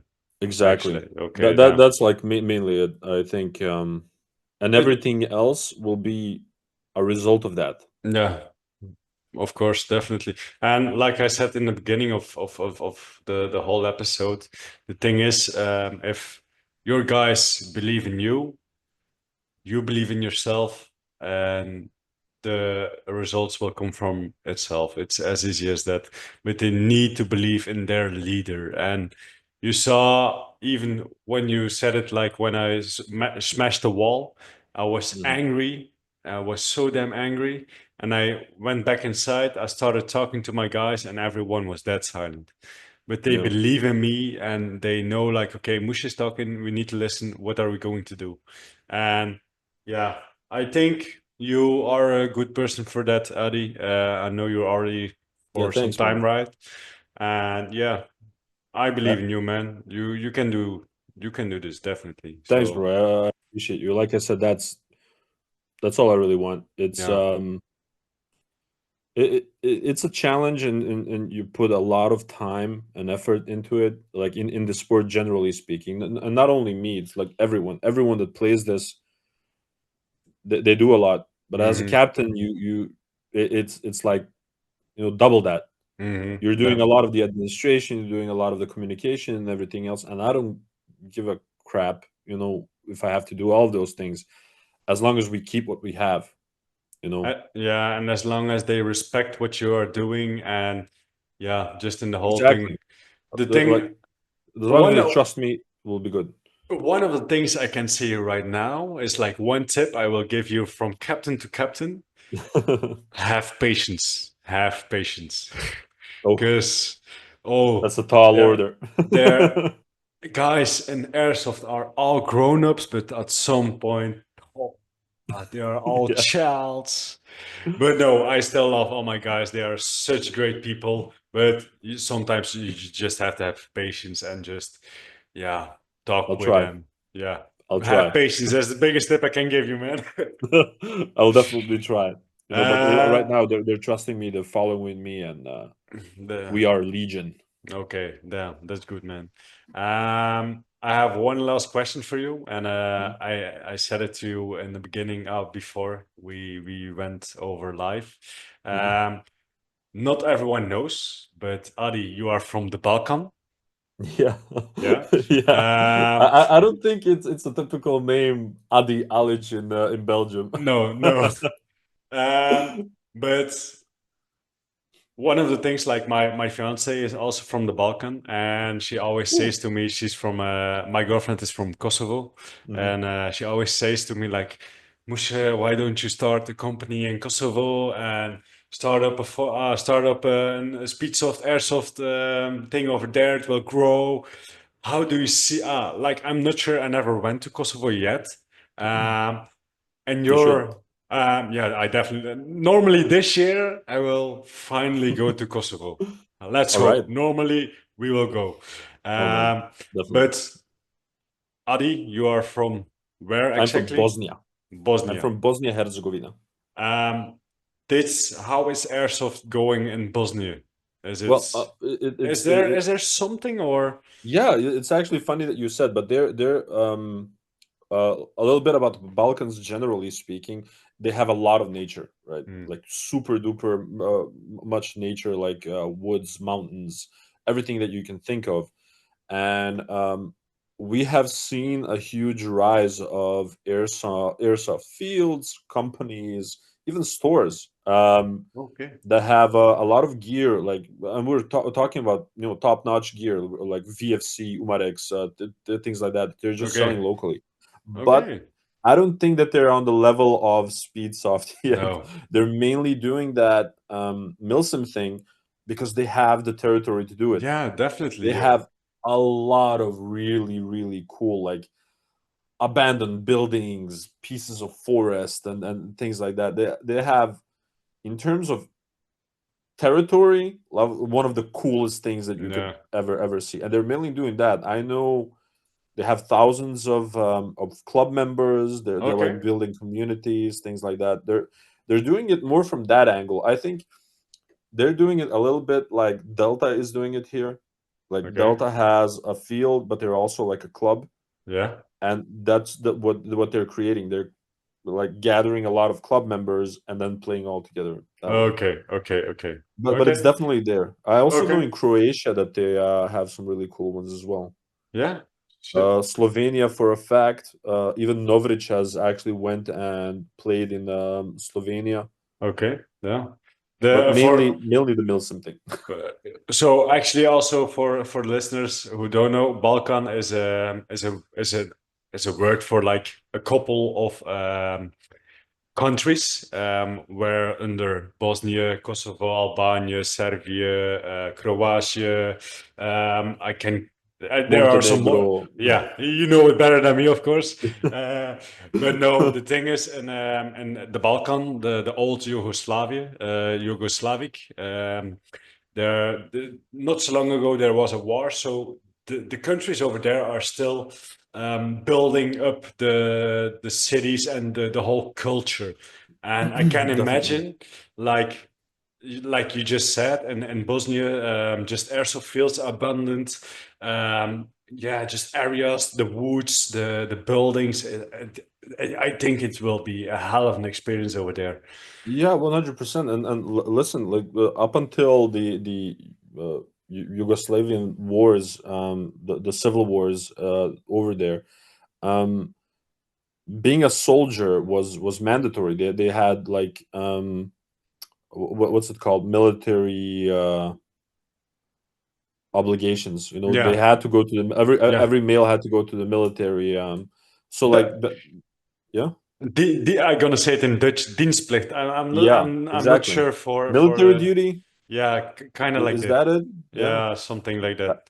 And so like being a soldier over there is sort of, it's not only a part of the culture, it's sort of part of Pro- being a man. Yeah, and also being proud of your country. Yeah. Because even I'm just gonna be honest, like the culture here in Belgium, Belgium people are not always that pride on their country. But I can see it with my girlfriend, with my fiance. I apologize. Never Uh, forget about that, man. no, You don't want to get in the fight afterwards. no, but I can really see like they love their country with their whole damn heart. Even if there was still a war in their country, they would go back and fight for their country. Yeah, And well, I think it's like we have lost too much with those civil wars to suddenly, turn over and fall yeah, to the side. You know what I mean? Like, yeah, already definitely. too much lives and everything else has been invested in um, independence Yeah, and freedom, and yeah, no one's gonna compromise in that. No one's no. gonna give you any ground. No, definitely. And like I have to say, just the love for their countries, I have a huge respect for that because No, you should definitely go, man. yeah, I know, Dude, I it's know. beautiful, and but be aware. you will come back with a couple of more pounds on your body Yeah. because the food is too good. Every time you have to, I'm the biggest fan of baklava, and Really? my mother-in-law sometimes makes the baklava, and my girlfriend always she brings then maybe like 4 pieces, and I say, why only four? Why you bring me only four Dude, if pieces? if I had known, I would bring some from my mom. I will bring you some of my mom when she makes it next time. I promise you that. Okay, damn, that's a deal, man. That's a good deal. All Shit. right. I'll bring Uh, you a bunch, dude. And she makes it good, old school style, Yeah, but Like, you can definitely, and just the food over there is so way different. It's more like pastry kinda, and yeah, it's I have to say all the dishes are already tried.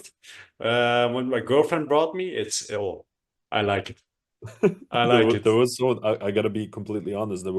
I had a colleague in my company, and he told me like, "Hey, Adi, um, me and my friends are going to Sarajevo for a couple of days. Can you maybe make us like a list of really fun things to do and whatever?" And I told him about a couple of attractions or whatever, and I sent him also a couple of addresses of some good restaurants and whatnot. Sarajevo is, by the way, the capital of Bosnia, and uh, and then at a certain moment of our conversation, he asked me like, do they also have some vegan places over there? And I just started laughing because you're not gonna find it. You probably will by now Yeah, but somewhere, but it's food over there is really hearty. yeah, It's like it's meat and yeah, pasta and of pastry, course. and it's It's the good stuff, the yeah. real the real deal. So. Yeah, you're never gonna lack protein over there, man. Okay, with that said, my questions are done. I still gonna have some questions from the listeners, of course. Okay. Oh, It's I know that a couple of people send me like messages like, haha, I put in some questions for you. And like, oh God, Yeah, please. but I have to say, like, it was my fault. I was kind of like I was so busy last weekend. I kind of forgot almost our appointment, Oh well, now and you just hurt me. Now I want no, some baklava from but you. the thing is, I'm on the end when we are going to do the episode, I'm always like fact checking if you're still available because I had someone I had to cancel him already 2 times, Oh, and it's just to be safe. So I always have like a backup or something, oh yeah, and it's I'm always a man of my word. By the way, yeah, my dad, and thank you but for that, man. of But course, once even once it's put in my, do you have like a calendar with your fiance? I have on my phone. Yeah, exactly. And once it's in that calendar, it's done game. It's never gonna go away, No, no, that's true. That's true. pretty much. Okay, so the first question is from Bert Verstringen. It's Oh. one of the pitch crew from Team Belgium Mhm. last year. How difficult is it to see everyone playing and you sitting in the dead box, in the So, commentator box? We're gonna say. in the commentator box, I thought he meant like when you get shot, and then you have to look at your team play. Is that what he It's meant? Or it's difficult to say like because I know you're a commentator. He says the dead box we can and how it said we can see it from two different views. yeah, You can from the choose what player you view and from the player view and the commentating view. oh, I'm gonna do both. So from the Yeah, commentator view, it's extremely hard because you want to get in there, yeah, And I told you already, I'm a player first and commentator second, but you just want to get in there, and especially when Belgium was playing, I wanted, I wanted, I wanted to be part of that, even though I was not ready at that point. I would love to like do some tryouts and stuff this year if I get the opportunity, but it's extremely hard. Also, very hard to not say everything. yeah, You see a yeah. lot of shit from the from the commentary Of booth, course, I and know. yeah, and often you have to like, oh, and then you swallow your words and you cannot say it, and you see a lot of stuff. So it's extremely hard. And as a player, it's yeah, it's just agony. Yeah, Except when you have done your job. You have given a lot of examples today that you said like, okay, I did this and that, and then like, boop, mush it out because you did your job. and that feels extremely well. So when I go in there and I make a good trade, and I know I created some room for my guys, then it's good because I Yeah. trust them. They'll do fine. But when you get sniped off break or something like that, Yeah. it's agony. Yeah, Oh, it's that's agony. It's then torture. it's one of the most horrible things to have, getting shut off break. But like I was talking with Junkie the last episode, and I Yeah, told him like even when the thing when you get shut off break, it gives you the real determination to get back on the field and make sure the guy who shot you, he's going off break, he's getting out. 100%. So Yeah, it gives you the extra boost. you will know, well, like for the people that don't play it but have only seen it or whatever, the amount of adrenaline that your body pumps when you hear feet and the weapon, and like your heart starts to pound and you're like ready to rip, and then you get clapped off break and you have nothing to do with that adrenaline and that energy. You just want to lose your mind. It's so stupid. I hate it. I know. I had it's it uh already a couple of it's times. agony, Bert. It's agony. Yeah. Okay. So next one is from NSL Fiole. That's 20, Kevin. yeah, this Kevin, 26. He said that I needed to ask you something, and let's hope you know more, because otherwise I don't know what you need to answer. No. Um, Oh. he said it in Dutch, so I'm gonna say it in Dutch. Er moet iets zijn. There moet iets. Ah, damn it, Kevin. No, I'm not gonna disclose the whole story, but it's like an inside fucking joke. There moet iets zijn. I was telling someone about some troubles that we had, and I was explaining to that person the exact reasoning of those troubles. Mhm. I can't say too much names and whatever. No, no, no. And I was telling her, like, this is what happened, so this is the result. And it's like, no, that can't be the reason. Er moet iets zijn. There has to be something else. There has to be something else. So we sort of have a like an inside joke about, whatever happens, whatever is said, like, Adi, there has to be a reason why you're saying this. So that's why Kevin is laughing at me. Okay, Er moet iets okay. zijn. Funny. And actually, to be honest, the whole Harris situation, it all came to you guys, because every time we saw you guys, the only thing I was saying was Altijd Harris. Altijd And Harris. it was the only thing I'm saying to you guys. When I saw you guys, it was like, guys, Altijd Harris. Altijd Harris. Spread the Harris. Spread Spread the the love. Harris. Spread the Harris. Boos en doos. Bozendos.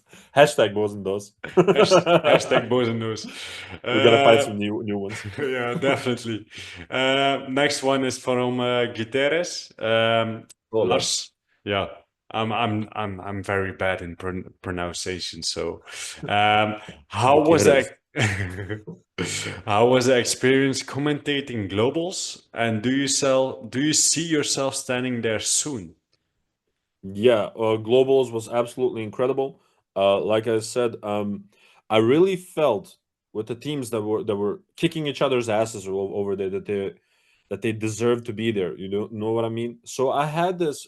It was not pressure. I felt this duty No. to tell their story, and it's really hard to follow everyone because I didn't want to miss a move. So if you like made a really cool flank on the plexi side, I want to say like, oh, and Mush is going over there, he shot two people, he's absolutely destroying them.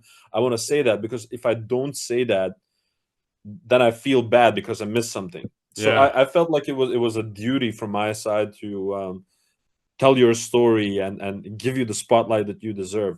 And I'm gonna be there this year as well because, like I said in the beginning of the stream, I was actually asked by Fives to Okay. be your verbal host for the five big ones. So the three Pro Okay. Series and Nations and Globals. So Yeah. you'll be Okay. hearing me saying a lot of Gutierrez. And let's hope you will have another companion, because I can imagine on globals you had a blast, but like you said, your social battery was completely I was out. drained, man. Yeah. I And was legit drained. to be honest, like you still on the end, you did a hell of a job, and sitting there on your own majority of the time, you still had made a great show and really made a great show. Thanks, But man. Thanks. I with was a just companion, bullshitting for 4 days it's straight. insane. So Oh, bullshitting for 4 days straight. It was crazy. yeah. But I can imagine, like even for me, where the first time when I went to USA, I had to speak English when I woke up and when I went to sleep. And at Yeah. one time I was like, okay, give me 5 minutes. Because Just give me five. But just give me five and let me just recharge. And even the problem then was I came back and I started talking in English to my girlfriend. I was still in that vibe, and yeah, yeah, it's because it's a mental thing. yeah, It's actually proven that if you speak a different language than your, a maternal language, it's extremely head numbing. Like it's tiring because you're hmm thinking about your words. And yeah, I it did that for definitely four is. days straight, and then I got really jacked up, drank too much beer on that Yeah, Sunday. damn. Good times. But you deserved it, man. You definitely deserved Yeah, it. So thanks, man. I appreciate you. okay, next one is from our best cameraman, Dex. Oh, Um, thanks. Love that dude. do you enjoy working as a commentator? And how do you feel speaking for the camera every time? I enjoy commentating very much. Otherwise, I would not do it. I'm very simple in my life. If I don't want to do something, then I stop doing it. No one's gonna No. force me to do anything. So everything I usually do is done wholeheartedly. I love it. Speaking for the camera, I don't know. It's funny. Um, I can have tons of conversations with people, and I love that because you know I'm speaking with you. I could talk with you for hours. Yeah. Partially also because you're interesting, but speaking to a camera is not knowing what's on the other side, Yeah. and that's sometimes like a little bit intimidating.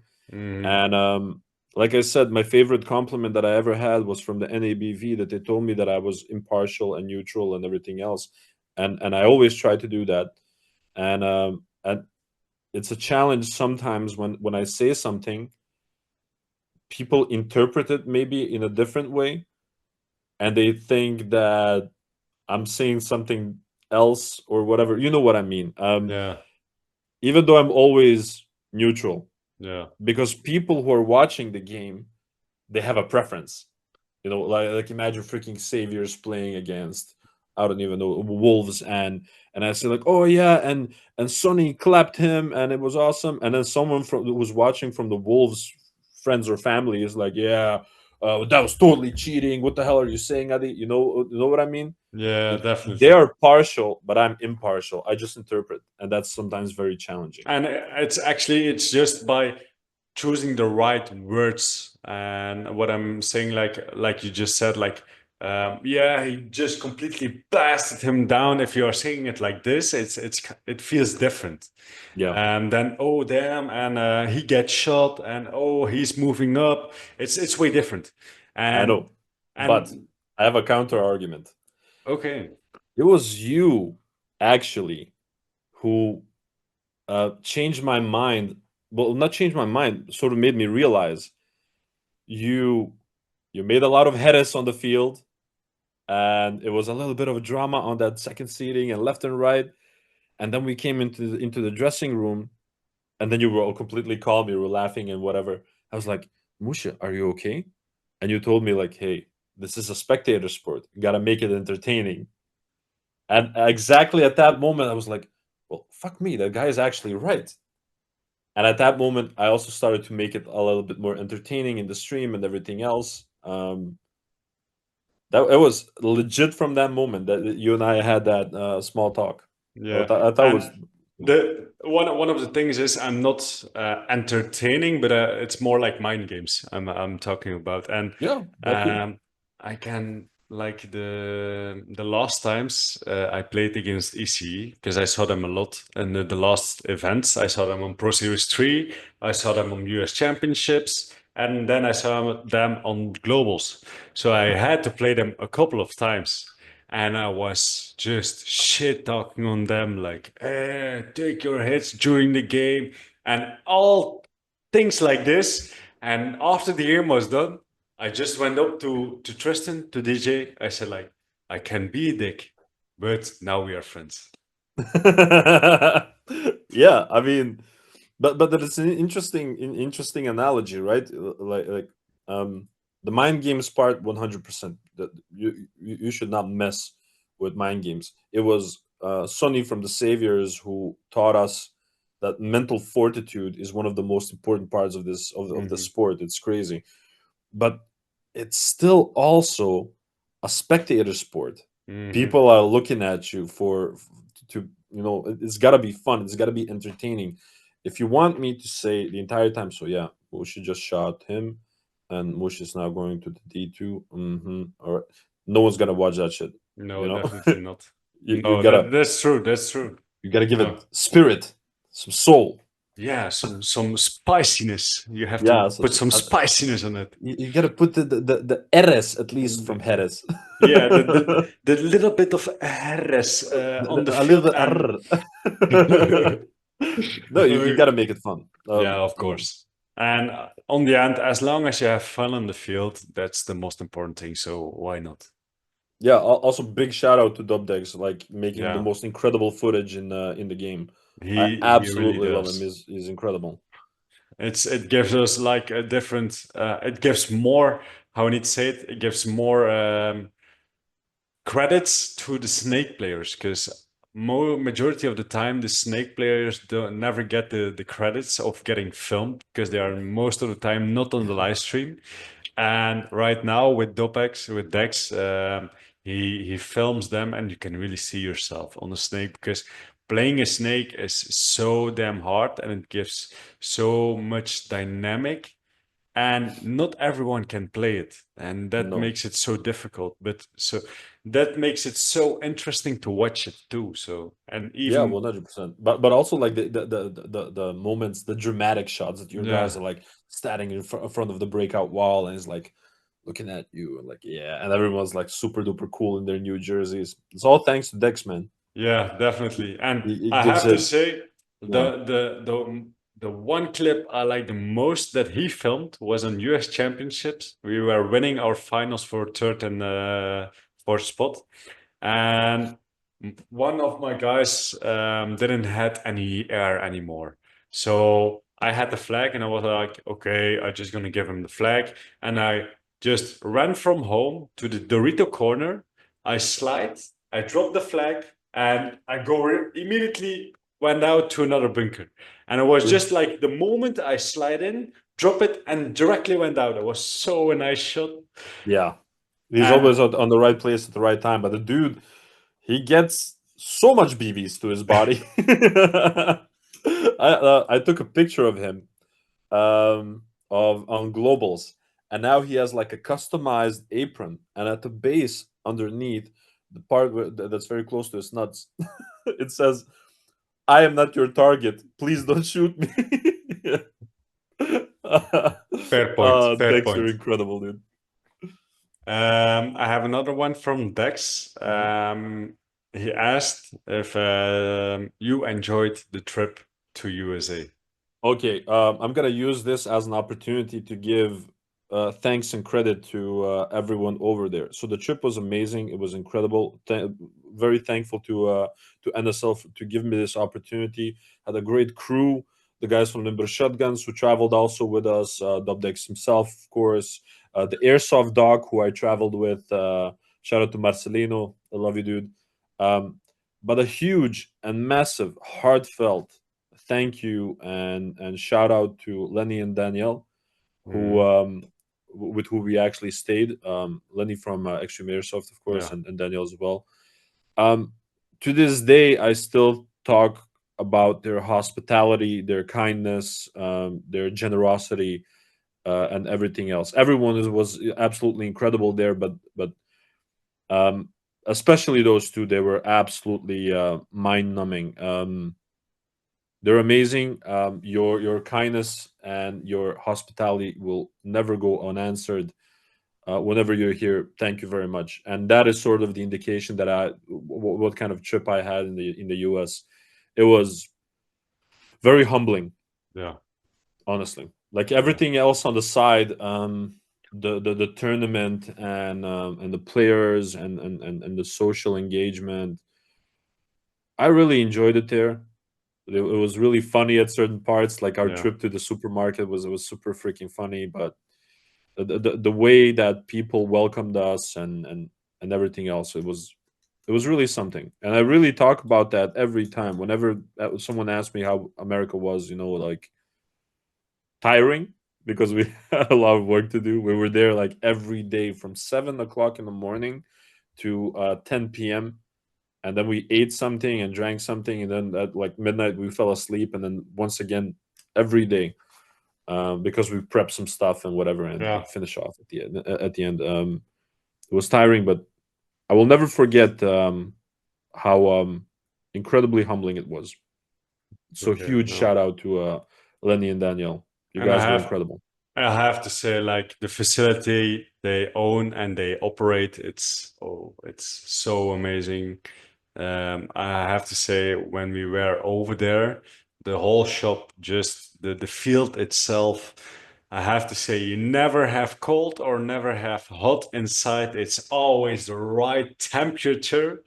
It's so damn nice to play over there. It's really top-notch field. Really. Absolutely, extreme airsoft. Even that shop, it's Yeah, crazy. And that definitely. CQB field, man. Have you did you go in there? I checked it once. We were actually thinking about playing it, but then yeah, it became just like a saying. We never did it. Dude, it was crazy, and it's like it's way bigger than you think. Oh, that goes more into the back, I think, right? Yeah, and it Yeah. got like it goes like in a sort of LU shape thing, but it's like full of obstacles. It's mega big. Okay, yeah. It's like really cool. They're doing an amazing thing, and as long as we have people like Lenny and Danielle in this sport, will be fine. Like airsoft will be absolutely fine. Yeah, It was definitely. crazy. The US was absolutely incredible, and I miss my cheese puffs. I miss my You, cheese puffs. what? What is it? My cheese puffs, man. I had a Oh, huge bucket of cheese puffs, ah, like snacks, like they're like okay. Cheetos, but then they're round. Everyone was coming over to the commentary booth and stealing my cheese puffs. I'm looking at you, Fire Pants. Mm. It's also my cheese puffs, man. But they're Okay. quite messy. I had like cheese and yellow everywhere. Um, I'm just checking if I have one more question, and I have one more for from Dams. Oh, Dums. Um, Well, and one of Dam, my favorite guys. Period. I love yeah, Dums. Dams is literally like our oldest guy in Hakai, but he's hella damn fast. It doesn't. His age is just a number for him. He's Man, insane. He's really. Oh, he's the he's best guy. so skillful and so kind. He has the heart of a lion. Yeah, definitely. Big shout out to you, Dums. Dams is saying slash asking.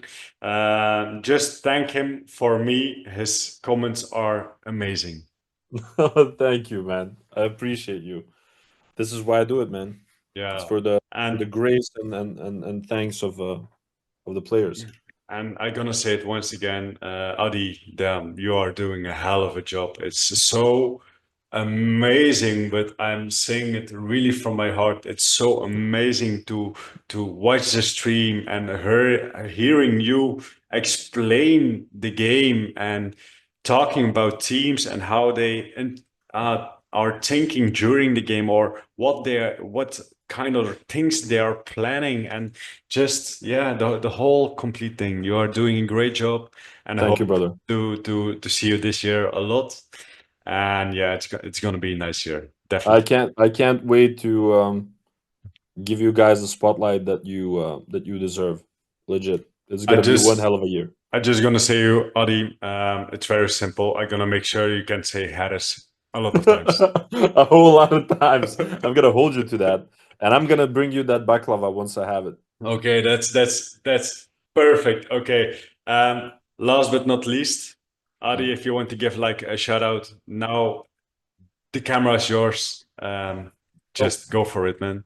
come on, Adi, you rehearsed this.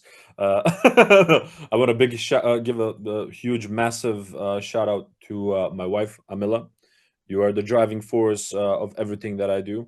I want to thank my comrades on the field, Kevin Bo, Martin Naresh, Tim, Troy, Serat. I hope I didn't forget anyone. You guys, everything in terms of airsoft that I do for you guys. Big massive shout out to Fives, to Bird for all of the opportunities they give me, and Mush, I want to thank you, man. Thank you very much for inviting me here. I No appreciate you problem, man. not only as a host, but I appreciate your company. Like I said, you're an interesting guy, and you have a lot to say. So I'm very happy to join you on your quest with your podcast, Thanks. giving people a voice that they often don't have. Yeah, definitely. And like you know, Adi, I like you very much as a friend, as a player, as a commentator. You're a very honest and respectful man. And yeah, now Yeah, you said you're gonna bring me the baklava. You're my best friend. of course, man. I try to give the people what I expect from them. You No, know, I give people tons of respect in the hope that they give me the respect that I should get back, and give yeah, them the kindness and the love that they also should deserve. receive Yeah, and deserve. Yeah, and that's pretty much how the world should work. I think you yeah. give what you want to receive. Yeah, and you give what you get. So Exactly. if you don't give respect, you will not earn respect back. It's as simple as that. Absolutely. Some things are given. Some things are given, and some things are earned. Yeah, definitely. That's the best quote you can say, man. Last but not least, I'm gonna say one more thing. Can people follow you? Where can they follow you? Just Oh, I'm mainly active on my social media, on through Instagram. So most things that I try to do, most cooperations that I have, like for example with Airsoft Doctor and with Mon Customs and with my team, and soon a couple of new shindigs. Most things we put on our either our team page or mine, which is nsl.alic, and that's pretty much it. That's the one I'm most active on. okay. Uh, will I expand? Will I not? It's That's the question. We will see. Will it Yeah. stay NSL or will it change? Pam pam pam. More soon. Yes, absolutely. Okay. No, Adi, once for the last time, I was happy to sit down with you, have a great chat, and just talk about all things. I had it was the first time I didn't have so much questions, and we just spoke about everything. It was Yeah. so joyful. It was amazing to talk with you. You are, like I said, such an amazing man. Um, Likewise, my friend. yeah, Legit, huge honor to be here, and not only that, I wish you tons of success on the new season, you and your team, and also a lot of success is wished with the entire podcast project that you have set up. I can see it lifting off. Keep up the fantastic work, and I'll yeah. see you goddamn soon, my friend. Yeah, you're gonna see the Harris soon. That's what Yes, I'm gonna say. yes, So, absolutely. guys, we're gonna end it here. Harris, squat this down, guys. See you in the next one. Let's go. Much love, everyone.